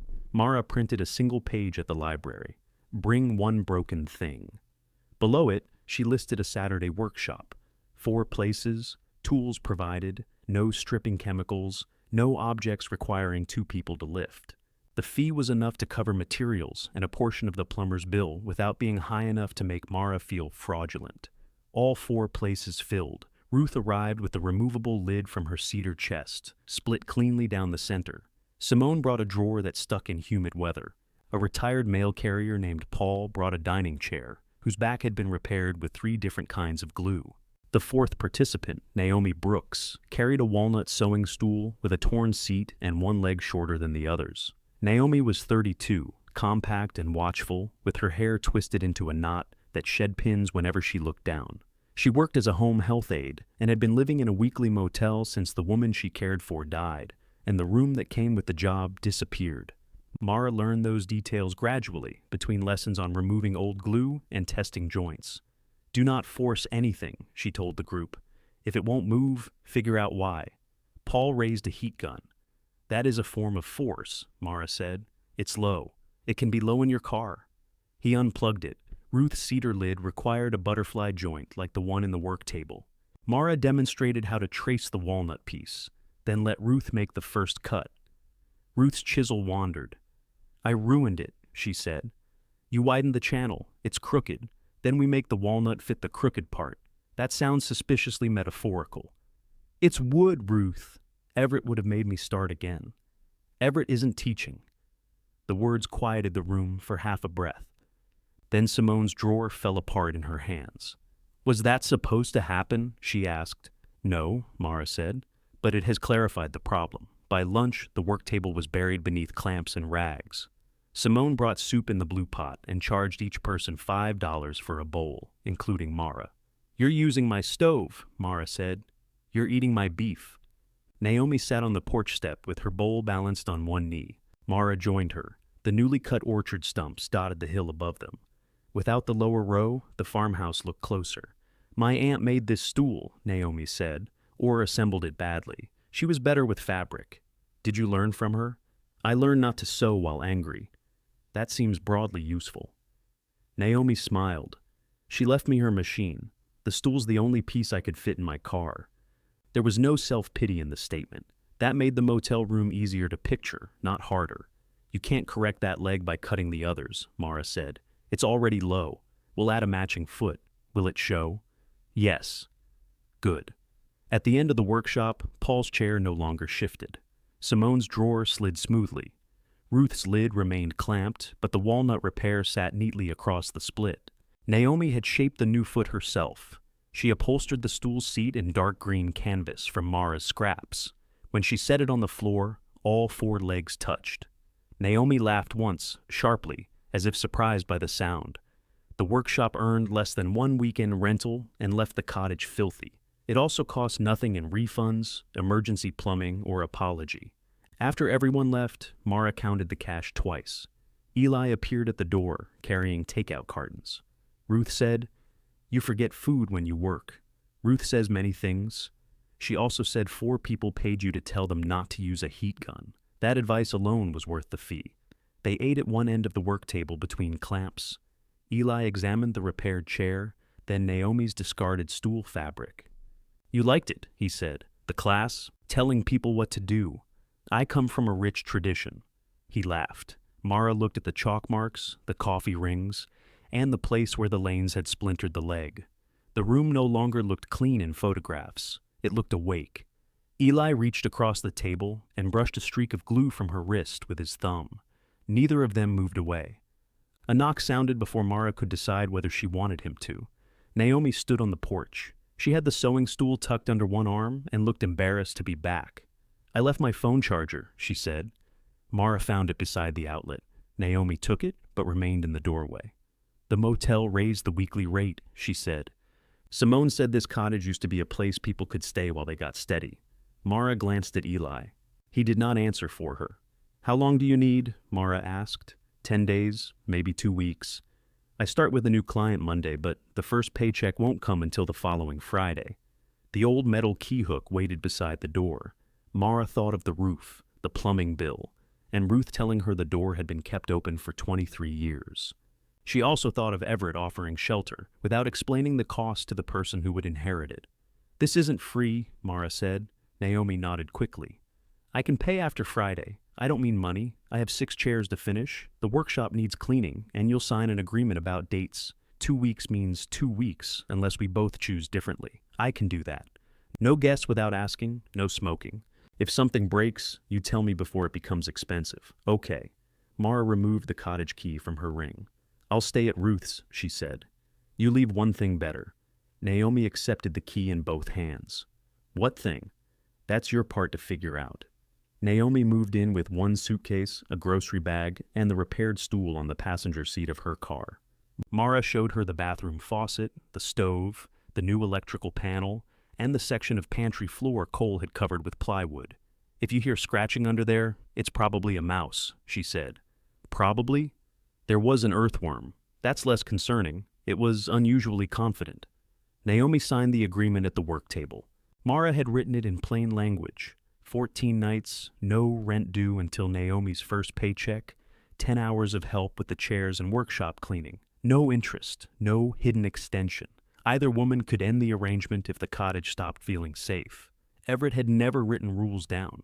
He had relied on tone, silence, and the assumption that everyone understood what he meant. Mara had spent too much of her life failing tests nobody admitted they were giving. She handed Naomi the key. "I'll be here during the day. I know, for work. I figured you weren't coming to watch me sleep. That would violate the agreement." Naomi smiled. "I read the agreement." Mara slept at Ruth's house again, this time in the small guest room instead of on the sofa. Ruth had cleared one drawer, but left a stack of quilting magazines in the others, as if hospitality should not suggest permanence. On the first morning, Mara arrived at the cottage at 8. Naomi was already dressed for work, eating toast over the sink. "You don't have to stand," Mara said. "The table has chair parts on it. There are chairs. They have clamps on them." The 6 dining chairs occupied every workable surface. Simone needed them for a retirement dinner in 3 weeks. Mara had calculated the hours twice, and regretted each calculation. Naomi pointed at the green canvas apron hanging beside the door. "I made that from the stool scraps." "For yourself?" "For whoever is messy. That narrows it to everybody." Naomi left for her new client. Mara put on the apron. It had 3 pockets, all exactly the depth needed for chalk, a pencil, and the small screwdriver she misplaced 6 times a day. She did not tell Naomi how useful it was. She intended to mention it casually. By noon, she had told Ruth, Simone, Eli, and the cashier at the hardware store. Naomi's promised work hours became difficult almost immediately. Her new client needed evening coverage after another aide quit. Naomi arrived late 2 days in a row and missed an entire Saturday session. Mara kept track in a notebook. On Sunday, Naomi found the notebook open beside the glue pot. "You wrote down 40 minutes for cleaning brushes. That's how long it took." "You watched the clock?" "I'm tracking the agreement." "You wrote 8 minutes for sweeping."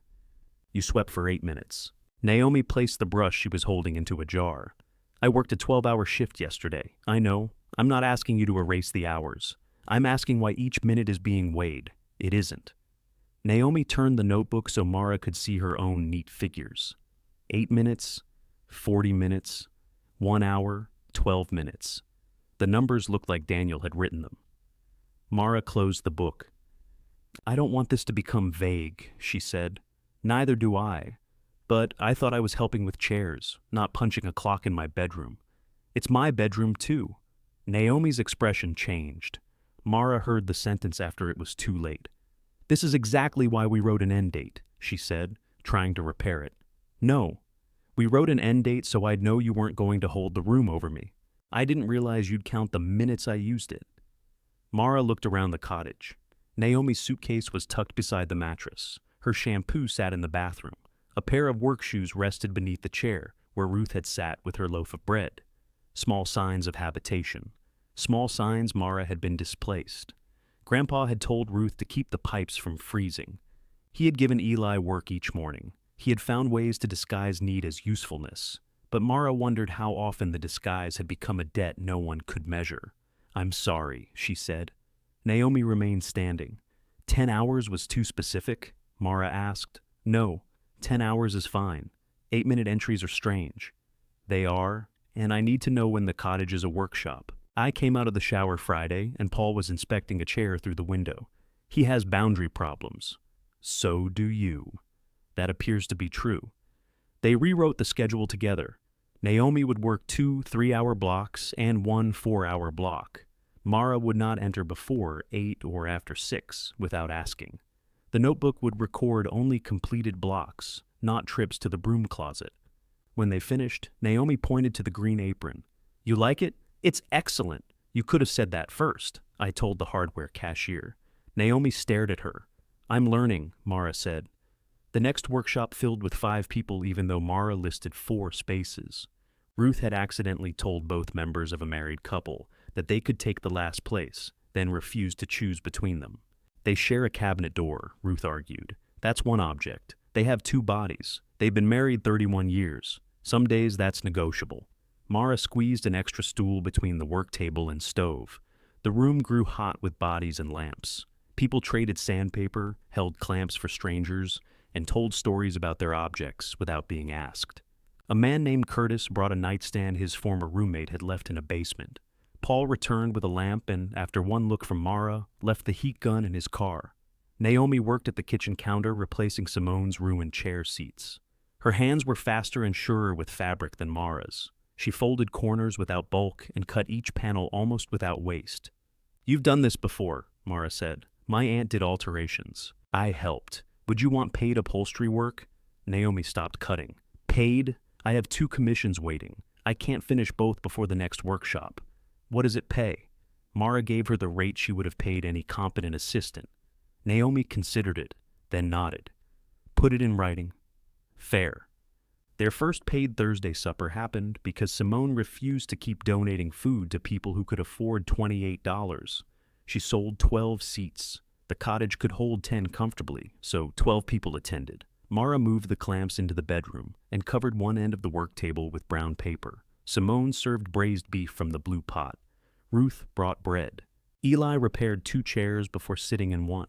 Cole finished the pantry floor at 7:40 and was allowed to eat after Simone checked whether it squeaked. It does, she announced. All floors squeak, not professionally repaired floors. Professionals charge. Then your price was appropriate. Cole ate 2 servings. Several former cottage residents came. Mara knew them only by first names and fragments. Franklin, who had once fixed the porch step, was now 70 and still inspected it every time he arrived. A woman named Denise had stayed 3 months while retraining for a bookkeeping job. Nobody offered a speech. They passed bowls, complained about traffic, and argued over whether Everett's applesauce had contained cloves. It did not, Mara said. It absolutely did, Franklin replied. He hated cloves. He hated admitting he liked cloves. Ruth leaned close to Mara. Your mother put them in.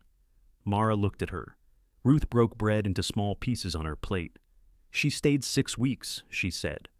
After your father left. She came up to the farmhouse every morning before you woke. I remember carrying a mug down here. You caught her once. She told you she was checking on Everett's tools. What did I bring? Tea. Too much milk. Why didn't she take me with her? Ruth's eyes moved to the other end of the table, where Cole was making Eli laugh. She thought keeping your room, your breakfast, your mornings the same would keep you from feeling abandoned. It didn't. No. Did she know that? I think she did. Later, Mara traced a scratch in the brown paper. What were she and Grandpa fighting about?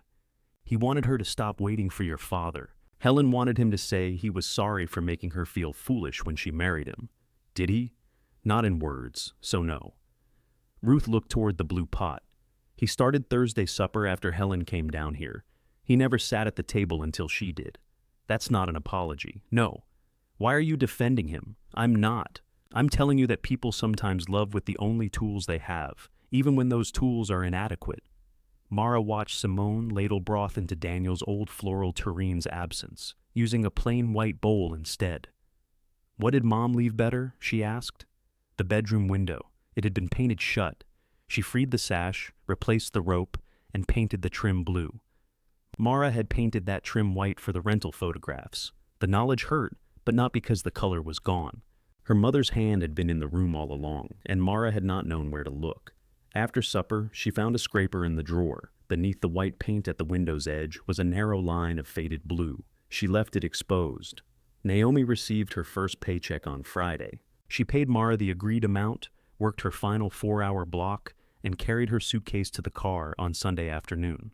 "You don't have to leave before dark," Mara said. "I have a room." Already? Denise knew somebody renting above the pharmacy. "The stairs are terrible. The windows work." Mara nodded. Naomi put the sewing stool on the passenger seat. Inside the cottage, 3 more green aprons hung beside the door. Naomi had made them from leftover canvas. Each had pockets sized for Mara's tools. "You left 4 things better," Mara said. "I'm bad at rules." At the car, Naomi returned the key. Mara closed her hand around it, surprised by how much heavier it felt than when she had given it away. "You can come back," she said. "To stay, to work, to eat. To stay if you need to, but I hope you don't." Naomi smiled. "That's almost welcoming." After she drove away, Mara stood beside the empty mattress. The cottage did not feel reclaimed. It felt expanded. That evening, she drew 3 columns on brown paper: workshops, suppers, stays. 2 workshops and 1 supper could cover a week without rent. 4 could begin paying the roof. Upholstery commissions could pay Naomi and replace tools. The numbers were small, stubborn, and possible. Eli found her calculating at the work table after dark. "You're becoming Daniel," he said. "Leave." He leaned over the paper. "What's S?" "Stay." "Whose?" "I don't know yet." "You're doing it again?" "Differently." He looked at the written hours, costs, rules, and empty spaces where names would go. "Yes," he said. "You are." Mara set down the pencil. "I kept trying to figure out what Grandpa meant this place to be. And he's not here to run it." Eli's hand rested beside hers. "No," he said. Mara turned her palm upward. His fingers folded into it. He kissed her carefully, as if waiting for a light to hold steady after power was restored. She kissed him back without asking whether the cottage approved. The kiss ended when Eli's elbow struck a clamp and sent it crashing to the floor.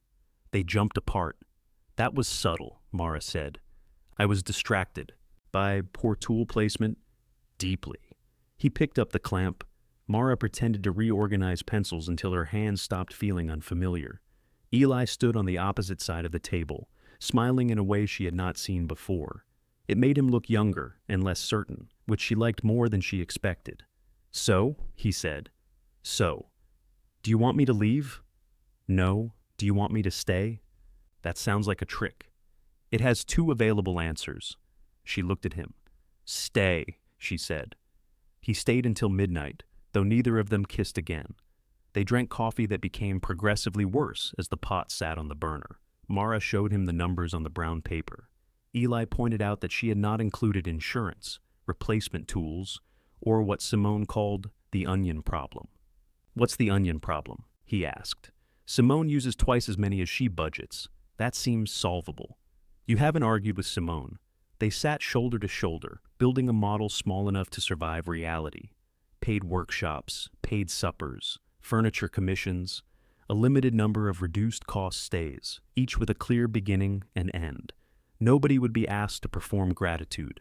Nobody would be turned into a project. When Eli finally left, he kissed her once at the door. It was less careful. By the end of the month, the cottage had a calendar taped inside the kitchen cabinet. Blue squares marked workshops. Green squares marked suppers. Yellow marked days when the front room had to remain quiet for whoever was staying. Naomi returned twice a week for paid upholstery work. She made more aprons and began selling them at the workshops, splitting the money with Mara because Mara supplied the canvas and Naomi supplied every useful part. Cole finished the pantry floor. It squeaked near the wall. Simone made him sign the board underneath. "You're memorializing bad work," he said. "I'm identifying the responsible party." Mara added a walnut peg beside his name. The squeak diminished. Ruth's cedar chest lid went home with its crooked repair visible. Paul brought increasingly questionable objects until Mara instituted a rule that anything containing oil, gasoline, or a dead insect colony required advance approval. The roof fund grew by amounts that would have embarrassed Daniel. $40 after a supper. 110 after materials from a workshop, 65 from repairing a cane-backed chair for Leah Ellison, who brought it down from the farmhouse herself, and did not mention the trees. Mara tracked every dollar. She also began calling Eli whenever anything made a noise.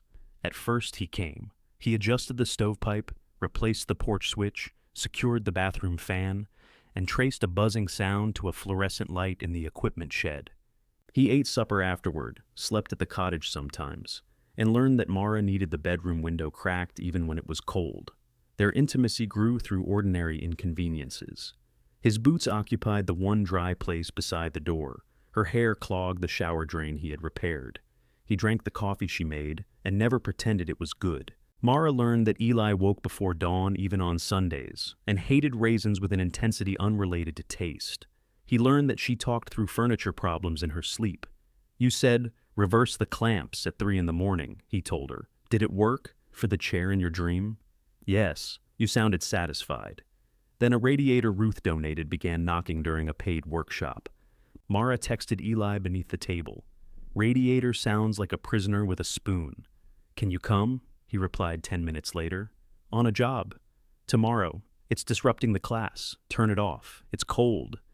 Then it's a cold class. She stared at the screen. Ruth, seated across from her, tapped the table. "Your student is sanding against the grain." Mara looked up. Paul was attacking an oak drawer front as if it had insulted him. "Stop," she said. Paul stopped. The radiator knocked again. Eli did not come. The next morning, he arrived at 8 and found the radiator drained, disassembled, and spread across the front room. "What did you do?" "Fixed it." He examined the valve Mara had removed. "You stripped the threads. They were damaged. They are now." "You told me to turn it off." "I didn't tell you to perform surgery. You could have come. I was replacing a service entrance for people whose house had no power. I had 14 people here, with sweaters. You didn't ask if it was urgent. You said it was making noise. Your exact diagnosis involved a spoon." She folded her arms. Eli set down his toolbox. "Why are you mad?" "I'm not." "You have advanced certification, too." Mara looked away. The cottage still held the aftermath of the previous evening. Bowls drying by the sink, sawdust beneath the work table, 2 green aprons left in a heap. She had worked until 1 in the morning, cleaning after everyone, angry each time the radiator struck the pipe. "I needed help," she said. "You needed the radiator fixed. Those are the same thing." "No, they were at the time." Eli pulled out a chair. "Did you ask me for help? I asked you to come. You reported a problem and assumed I would solve it. I didn't assume. I texted. And when I said no, you punished the radiator. It was loud." Mara, she picked up one of the aprons and began folding it. Grandpa used to leave broken things in the center of the work table. He never asked her to repair them. He would place the correct tool beside the object and wait. If she did not take the hint, he became quiet in a way that filled every room. She had called it teaching because the alternative was harder. "I don't know how to ask without making it somebody else's obligation," she said. "You say, 'I need help. Can you help me?' That seems suspiciously simple. Then I say yes or no. And if you say no, you believe I'm saying no to the task, not to you." She sat opposite him. "What if I don't believe that?" "Practice." The stripped valve lay between them. Mara touched it with one finger. "I need help fixing the radiator," she said. "Can you help me?" "Not today." The answer stung despite the warning. Eli continued, "I can come Friday. If that's too late, I can give you the number of someone who can come tomorrow. Friday is fine. You sure?" "No, but it's still fine." He smiled slightly. She did not. "I'm not Everett," she said. "I know. Everybody keeps knowing that. I'm not comparing you to him. You are. I'm telling you I won't live by hints and debts. He helped me and I loved him. He also made people guess what would make him stay." Mara swallowed. "I don't want you to guess," she said. "Then ask." She reached across the table. "Can you stay for coffee?" Eli checked the time. 1 bad cup, 2, 1.5. He stayed for 2. The roof was repaired in early spring. Mara paid half from the workshop account and arranged installments for the rest. No one donated the work. No one found a forgotten envelope of money. The roofer replaced rotted sheathing above the bedroom, repaired the flashing, and showed Mara photographs of every stage because she asked enough questions to make him surrender. The first rain afterward woke her before dawn. She lay beside Eli and listened. No drip struck the floor. No bowl waited beneath the ceiling. The silence felt expensive and miraculous. She reached for his hand beneath the blanket. "You hear that?" she whispered. "Rain. Only outside." Eli squeezed her fingers without opening his eyes. A freelance writer attended one of the Saturday workshops after seeing Naomi's aprons at a craft market. Her name was Carla Mendez, and she brought a small maple table with a water stain shaped like Florida. Mara assumed Carla was simply talkative until she took out a recorder during lunch. Simone said, "You know," Carla explained, "Simone says things in an order that favors Simone. I'm writing about practical community spaces in the Blue Ridge, repair cafes, shared kitchens, places like this. We're not a cafe. You serve coffee, bad coffee. That makes it local." The article appeared 3 weeks later in a regional magazine beneath a photograph of Mara teaching Ruth how to set a walnut bow tie. The headline called "The Cottage a Room Left Open." Carla wrote about Everett, but also Ruth, Simone, Eli, Naomi, the Thursday table, and Mara's insistence on combining welcome with boundaries. She included the failed vacation rental. Meredith Lane sent Mara a message saying she was glad the work table had found its purpose. Mara did not answer. Workshop requests doubled. Simone added a second supper each month. Naomi had to create a waiting list for aprons. The cottage did not become an empire. It became crowded. Mara was scraping glue from the work table when Daniel walked in holding the magazine. He wore a gray suit and the expression of a man who had arrived to correct an error. "You could knock," she said. The door was open. That is not what open means. He glanced at the people finishing lunch on the porch. Ruth was explaining something to Cole with a bread knife in her hand.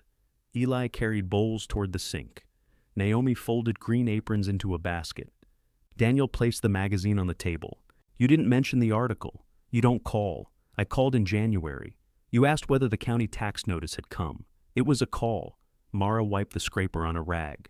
"Did you come to critique the photograph?" "Ruth hates her hair. The Ellisons contacted me." Her hand stopped. "Why? They want to buy the cottage." "No." Daniel had not yet stated a number. The speed of her answer irritated him. "You haven't heard the offer?" "I heard the noun. They've been generous. They have a farmhouse with 7 bedrooms. They want a separate guest house. They can put their guests in 6 of the 7 bedrooms. It would reconnect the parcel. The parcel isn't lonely." Daniel looked around the room. "They're offering $285,000. The figure entered the cottage and changed the air. It was more money than Mara could imagine holding at once, enough to clear every remaining repair bill, replace her car, rent a proper workshop, and still have something left. Less than the share she had surrendered from the estate, but much more than the cottage had been considered worth when she took it. Daniel watched her understand the number. "You should think before answering." "I did answer." "You reacted?" "So did you when you sold the estate." "That sale was discussed for months, with Cole. The offer includes a flexible closing. They would let you continue using the cottage through summer. Let me." "You know what I mean?" "Yes, I do." Daniel pulled out a chair but did not sit. "This is the last piece of Hale Ridge still in the family," he said. "If it sells, all 3 of us should benefit." Mara stared at him. "You already benefited. You traded your share for an asset worth far less at the time. And now? Now its value has changed. Because I repaired it. Because it adjoins their property." The words were meant to be practical. They struck like theft. Daniel lowered his voice. "Cole still has debt. You know that. I have responsibilities too. So do I. I'm proposing fairness. You're proposing I sell my home and pay you for being related to me." His face hardened. "You didn't build this place alone?" "No, I didn't." She looked toward the porch, at Ruth, Cole, Naomi, Simone, Eli. Daniel followed her gaze and misunderstood it. "Exactly," he said. "It's family history." Mara picked up the magazine and held it out to him. "You sold the history," she said. "You don't get to charge admission now." Daniel did not take the magazine. "The offer is open for 30 days, he said. "Don't make another emotional decision just because you want to prove I was wrong." Mara set the magazine on the scarred table between them. "I don't have to prove it," she said. You came here. Daniel left the magazine on the table. He walked past the people on the porch without saying goodbye. Cole watched him cross the service road, then came inside carrying 2 empty bowls. What did he want? Mara scraped glue from the same spot she had already cleaned. The Ellisons offered to buy the cottage. Cole set the bowls down. Really? $285,000. One bowl slipped against the other with a ceramic click. That's a lot? Yes. You said no? Yes. Immediately? Mara looked at him. I'm asking, Cole said, not criticizing. You made a face. I have my own face. Everybody needs new material. Cole pulled out a chair. Daniel thinks we should split it. He said all 3 of us should benefit. Of course he did. Mara examined him. Do you think we should split it? Yes. Cole looked toward the hidden pantry floor, where his name sat beneath one slightly squeaky board.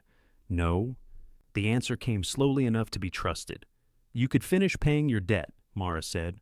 I could finish paying my debt if Nathan Ellison bought my truck. That doesn't make it his problem. It was Grandpa's property. Then it was ours. Then we made a deal. You think the deal was fair? No.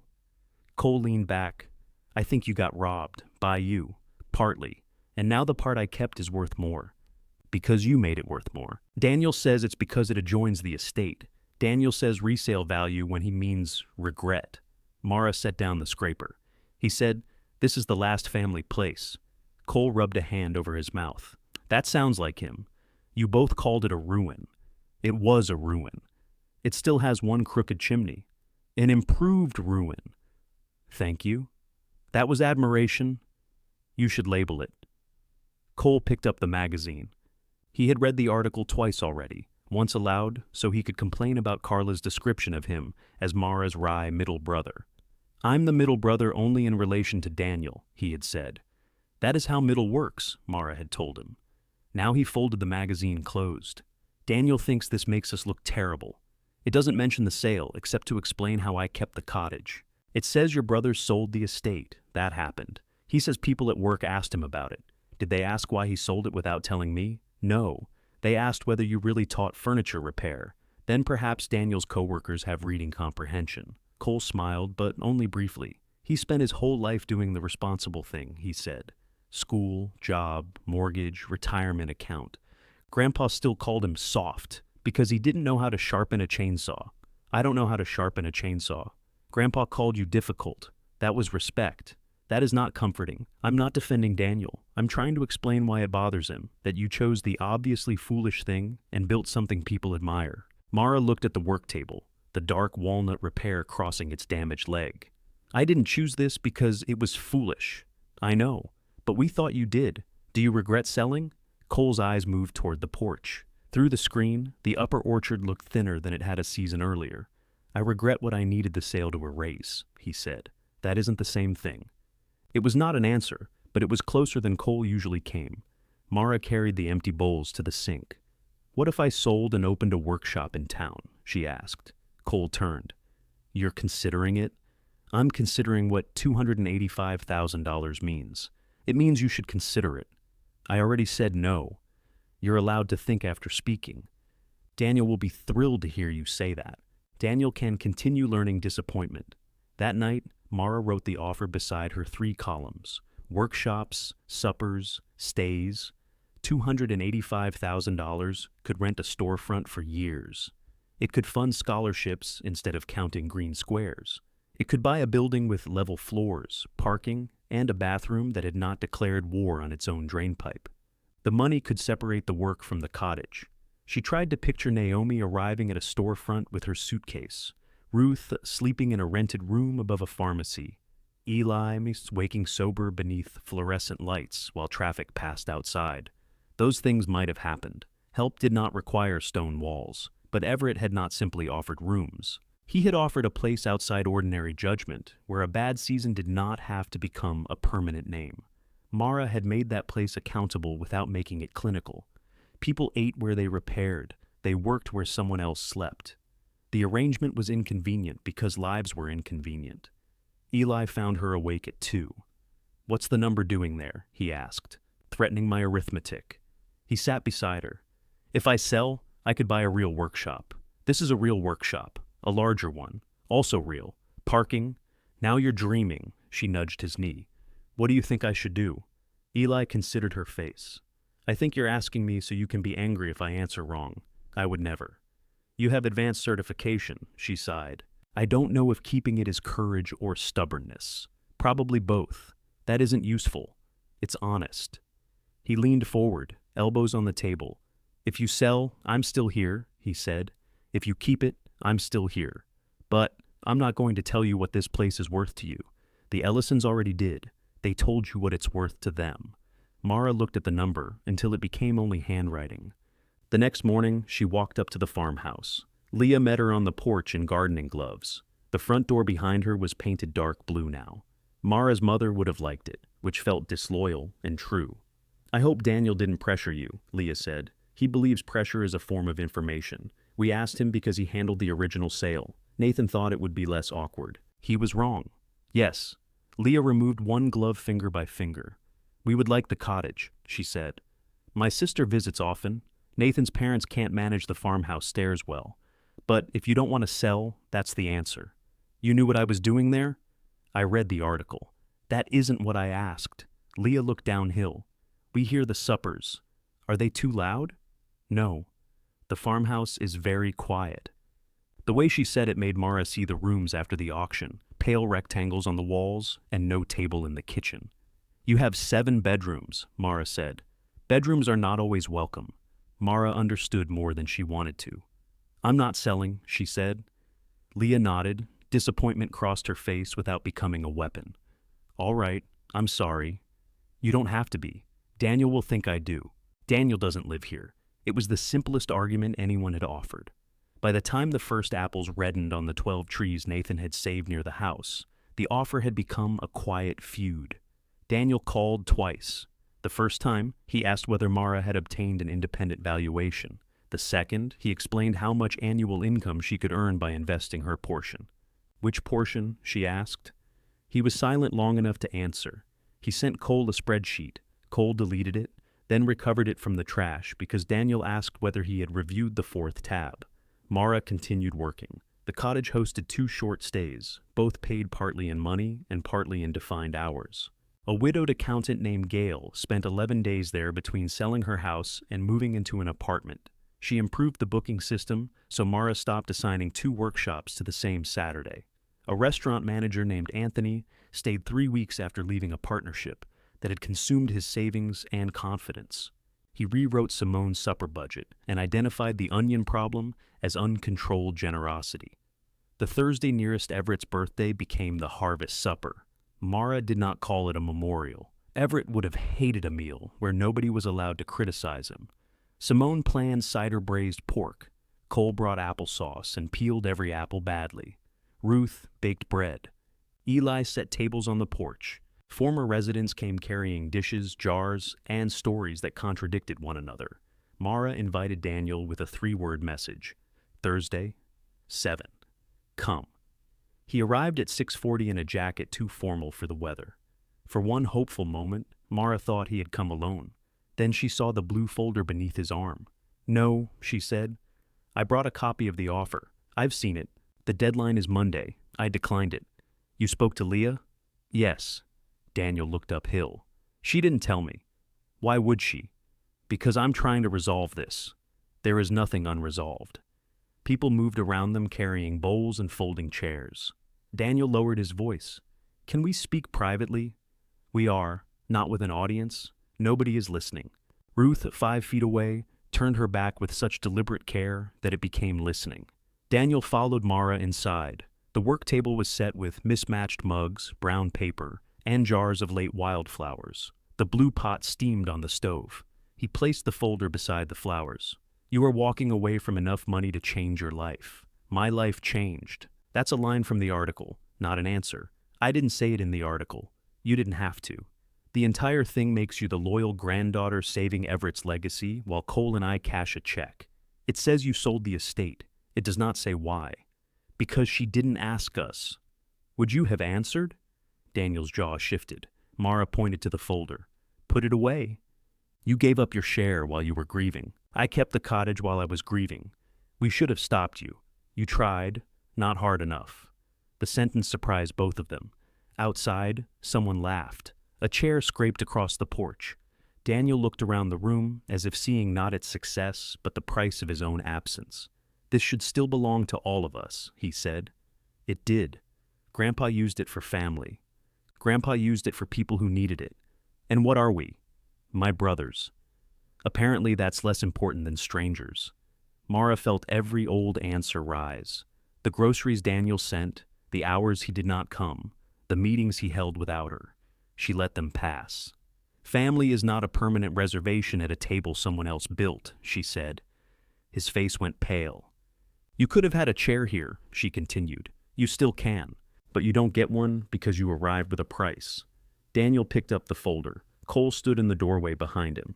I told you not to bring that, he said. Daniel turned. You don't get to judge me. You wanted the money most. I know. And now you stand here playing carpenter so everyone can forgive you. Cole glanced at Mara. I'm not forgiven, he said. I'm helping. Daniel looked from him to the table. What's the difference? Mara pulled out an empty chair. Work, she said. For a moment, Daniel seemed about to sit. Instead, he tucked the folder beneath his arm and walked past them. The porch went quiet as he crossed it. No one stopped him. Mara remained beside the empty chair until his car disappeared up the service road. Then Ruth touched the bread knife to the table. Pork's getting cold, she said. Everyone began moving again. The empty chair stayed where Mara had placed it. Nobody mentioned Daniel while the food was served. That was kindness, Mara understood, not avoidance. Nobody forced her to defend him or condemn him, while the shape of his leaving still occupied the doorway. Simone ladled pork and apples over mashed potatoes. Franklin argued that Everett had planted the wine sap in 1979. Ruth said it was 1981 because she remembered the drought. Cole insisted his applesauce had improved since the first batch. It has fewer peels, Mara said. That is the definition of improvement. It still requires chewing, texture. Applesauce should not have structural integrity. Cole passed her the jar. Then don't eat any. She took a spoonful. The empty chair remained beside her, turned slightly away from the table. Once, Mara caught Ruth looking at it. Ruth did not offer an opinion. When the plates had been cleared and Simone brought out an apple cake, Cole carried his slice to the porch. Mara found him seated on the top step with his elbows on his knees. You okay? She asked. I was about to ask you. I asked first. Sibling rules say older answers last. That isn't a rule. It should be. She sat beside him. Through the thinning orchard, the farmhouse windows shone in orderly squares. Leah and Nathan had not attended the supper, though Simone had sent them 2 portions in covered dishes. They had returned the dishes washed after every meal. Cole ate cake without looking at Mara. He called me this morning, he said. Daniel? He wanted me to help persuade you. What did you say? That he was confusing persuading with wearing a person down. That sounds like something Ruth would say. I'm growing. What did he say? That I was taking your side because I felt guilty. Are you? Partly. Mara waited. Cole set the plate beside him. I wanted that money for about 6 seconds, he admitted. When you said the number, I thought about the last card, the truck payment, maybe replacing the jacket Daniel hates. The green one? It is a good jacket. It has elbow patches. Exactly. You don't teach at a university. It expresses possibility. Mara rested her forearms on her knees. What changed after 6 seconds? I remembered you offering me the applesauce the night we sold the house. You had just given up your share, and I handed you a jar like we'd made an even trade. You made bad applesauce. I made a questionable property decision. You made room for all of us to believe we'd won. The porch light caught the side of his face. He looked older without his quick smile. I'm sorry, he said. You've said that. I'm still being it. Mara leaned her shoulder against his. Inside, someone dropped a spoon. Simone accused Paul. Paul blamed the historic floor. Do you think Daniel will come back? Mara asked. Cole looked at the dark service road. Yes. Tonight? No. How do you know? He left the magazine. He left the offer too. The magazine was his. Mara thought of Daniel carrying the blue folder, but not the article about the cottage. A distinction so small only family would recognize it. When she returned inside, the magazine lay beneath the wildflowers. The offer was gone. After the last guest left, Eli washed bowls while Mara dried. He did not ask whether she regretted what she had said until the blue pot was clean and upside down on the counter. "Do you?" he asked. "No." That was fast. "I've been practicing." He handed her a mug. "I regret that it hurt him," she said. "I don't regret making it true. Those can happen together. Cole said something like that once. He's growing." Mara dried the mug and set it on the open shelf. The cup still did not match. Naomi had repaired a crack in one with dark food-safe resin, leaving a black line from lip to handle. "I wanted Daniel to sit down," Mara said. "I know. I also wanted him to leave. I know. You're very confident tonight. I'm washing dishes. It creates perspective." She placed the towel over his shoulder. "Thank you for not telling me to sell. Thank you for not asking me to repair your family. Can you help me move the chair?" "Yes." Together, they carried the empty chair from the table and set it against the wall beneath the exposed strip of blue window trim. Mara left it there. The Ellisons' offer expired on Monday. Nothing happened. No second offer arrived. No official envelope punished her decision. Leah waved from the upper orchard on Tuesday. Nathan brought down 2 empty soup containers on Wednesday and asked whether Simone would share the pork recipe. Life refused to provide a trumpet for Mara's victory. The roof installment remained due. The plumbers still charged interest. Mara's car continued needing emotional support on cold mornings. She taught Saturday's workshop. Daniel did not call. Cole came every Thursday for 4 weeks. The first week, he adjusted the pantry board until the squeak disappeared. The second, Simone found a new squeak and accused him of moving it. The third, he built shelves in the equipment shed. The fourth, he sat in Daniel's old place at the work table and looked unhappy about it. "Move over," Mara told him. "Why? That's Ruth's chair. Ruth isn't here." Ruth entered carrying bread. Cole moved. Cold weather returned. The repaired roof held through 3 days of rain and 1 heavy wet snow. Eli's radiator valve worked without knocking. Mara stopped texting him descriptions of every suspicious sound, though once she called and said, "I need help." "The oven is making a blue flame where blue flame should not be." "That is a good call," he said. He came. The cottage hosted a woman recovering from a business closure and a machinist waiting to begin a new job in another county. Both signed agreements. Both paid what they could. One left the garden edged with stone. The other repaired every loose handle in the kitchen, including the one on the blue pot. Mara did not ask them to become part of the cottage forever. They returned for supper anyway. On the first Thursday in February, Daniel appeared at 6:50 with snow melting on his shoulders. He carried no folder. Mara was setting bowls on the table. Simone stood at the stove. Ruth sliced bread. Cole and Eli were outside clearing the porch steps. Daniel stopped just inside the doorway. "I should have knocked, yes." He stepped back onto the porch, knocked against the open doorframe, and waited. Mara looked at him. "Come in." His eyes went to the table. Every chair was occupied or reserved by a bowl, except the one against the wall. "I didn't know if the invitation still stood," he said. "It didn't have an expiration date. I thought maybe that was implied. We're trying to say things plainly here." "All right." Daniel removed his coat. Beneath it, he wore a sweater Mara remembered their mother giving him. One cuff had begun to fray. "Where should I sit?" Mara nodded toward the chair against the wall. Chairs at the table are earned. The room became very quiet. Simone stirred the soup without turning around. Ruth continued slicing, though the knife had stopped making contact with the bread. Daniel looked at the chair, then at Mara. "What does that mean?" "I'm not entirely sure yet." "Convenient. You can leave." His mouth tightened. For an instant, Mara saw the old reflex: correct the unfair rule, challenge the premise, reopen the negotiation. Then Daniel moved the chair a few feet closer to the wall so people could pass. "Do you need anything carried?" he asked. Mara pointed to a case of bowls beneath the counter. He unpacked them. There was no place for him when supper began, so he stood beside the stove with a bowl in one hand. Simone gave him extra bread without comment. He listened while Ruth argued with Franklin about cloves. He laughed once when Cole described commercial oven warranties as legal fiction with heating elements. After the meal, people drifted out in 2s and 3s. Daniel collected the plates. "You don't have to do that," Mara said. "I know." He washed every dish. He used too much soap, stacked the bowls badly, and wiped the blue pot with the towel Mara reserved for hands. She corrected him only about the towel. When the counters were clean, he put on his coat. "I'm sorry," he said. The words sounded rehearsed. Mara waited. Daniel looked toward the wall where the chair remained. I'm sorry I met with the buyers without you. I'm sorry I treated the years you cared for Grandpa like free housing. I knew better. Then why did you say it? Because if your work counted, mine didn't feel like enough. The answer was not flattering, it was true. Daniel rubbed his thumb over the frayed cuff. I sent money because I knew how to send money. You did everything I didn't know how to do. Then Grandpa died, and selling was the one thing I could manage. You managed me too. Yes. And the offer? I saw the article. People admired what you built. I thought if the cottage became money, I could understand it again. Mara leaned against the sink. You don't get a share. I know. I won't apologize for keeping it.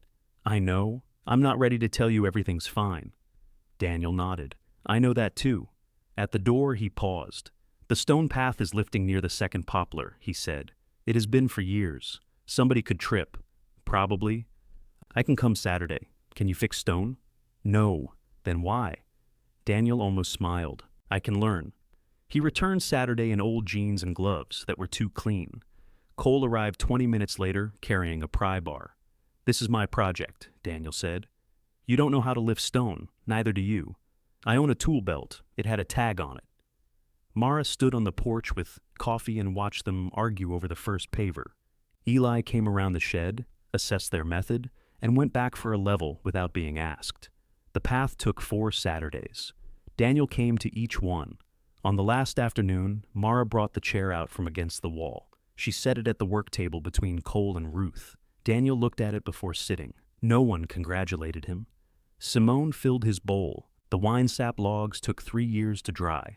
A local sawyer cut the sound sections into boards, working around rot and old graft scars. Mara used one board to make a sign for the cottage. She planed it at Everett's work table while Eli held the vacuum hose and complained that poetic dust was still dust. Naomi painted the letters. Cole insisted on adding a comma. Daniel measured twice before hanging it and still put the left side a 1/4 inch high. Mara made him fix it. By then, the cottage supported 4 workshops a month, 2 regular suppers, and 1 reduced-cost stay whenever the calendar and budget allowed. Mara paid herself modestly. Naomi ran the upholstery commissions. Simone solved the onion problem only on paper. Ruth continued bringing bread while denying that bread counted as work. Mara replaced her car with a used truck that started without encouragement. She and Eli remained in the cottage, though sometimes one of them slept at Ruth's or Simone's when a resident needed the whole space. They learned to ask for help in complete sentences. They learned that no could coexist with love, and that yes meant more when it was not extracted. Hale Ridge changed uphill.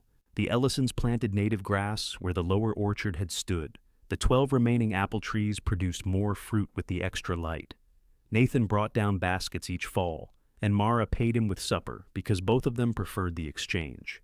At the 4th harvest table, Daniel arrived early carrying the silver serving spoons wrapped in a clean dish towel. I don't own a serving bowl, he said. We have bowls, I remember. He placed the spoons beside the blue pot. They looked too formal until Simone used one to serve applesauce. Cole tasted it and frowned. Cloves. Your mother's recipe, Ruth said. She hated cloves, Mara replied. Ruth looked at Franklin. Franklin looked triumphantly at everyone. The cottage filled until people stood along the walls. Former residents returned. New ones washed dishes. Paul had finally stopped bringing the heat gun. Naomi's green aprons hung beside the door in a row, and the old key waited on its metal hook whenever nobody needed it. Above the work table, the wine sap sign read, "Leave something better, including the person who comes after you." Mara stood back while Daniel adjusted his chair to make room for someone arriving late. The farmhouse lights shone through the trees, the cottage windows fogged with soup, wet coats, and conversation. Nothing inside matched. Nothing was untouched. Someone knocked on the open door. Mara crossed the room and let them in.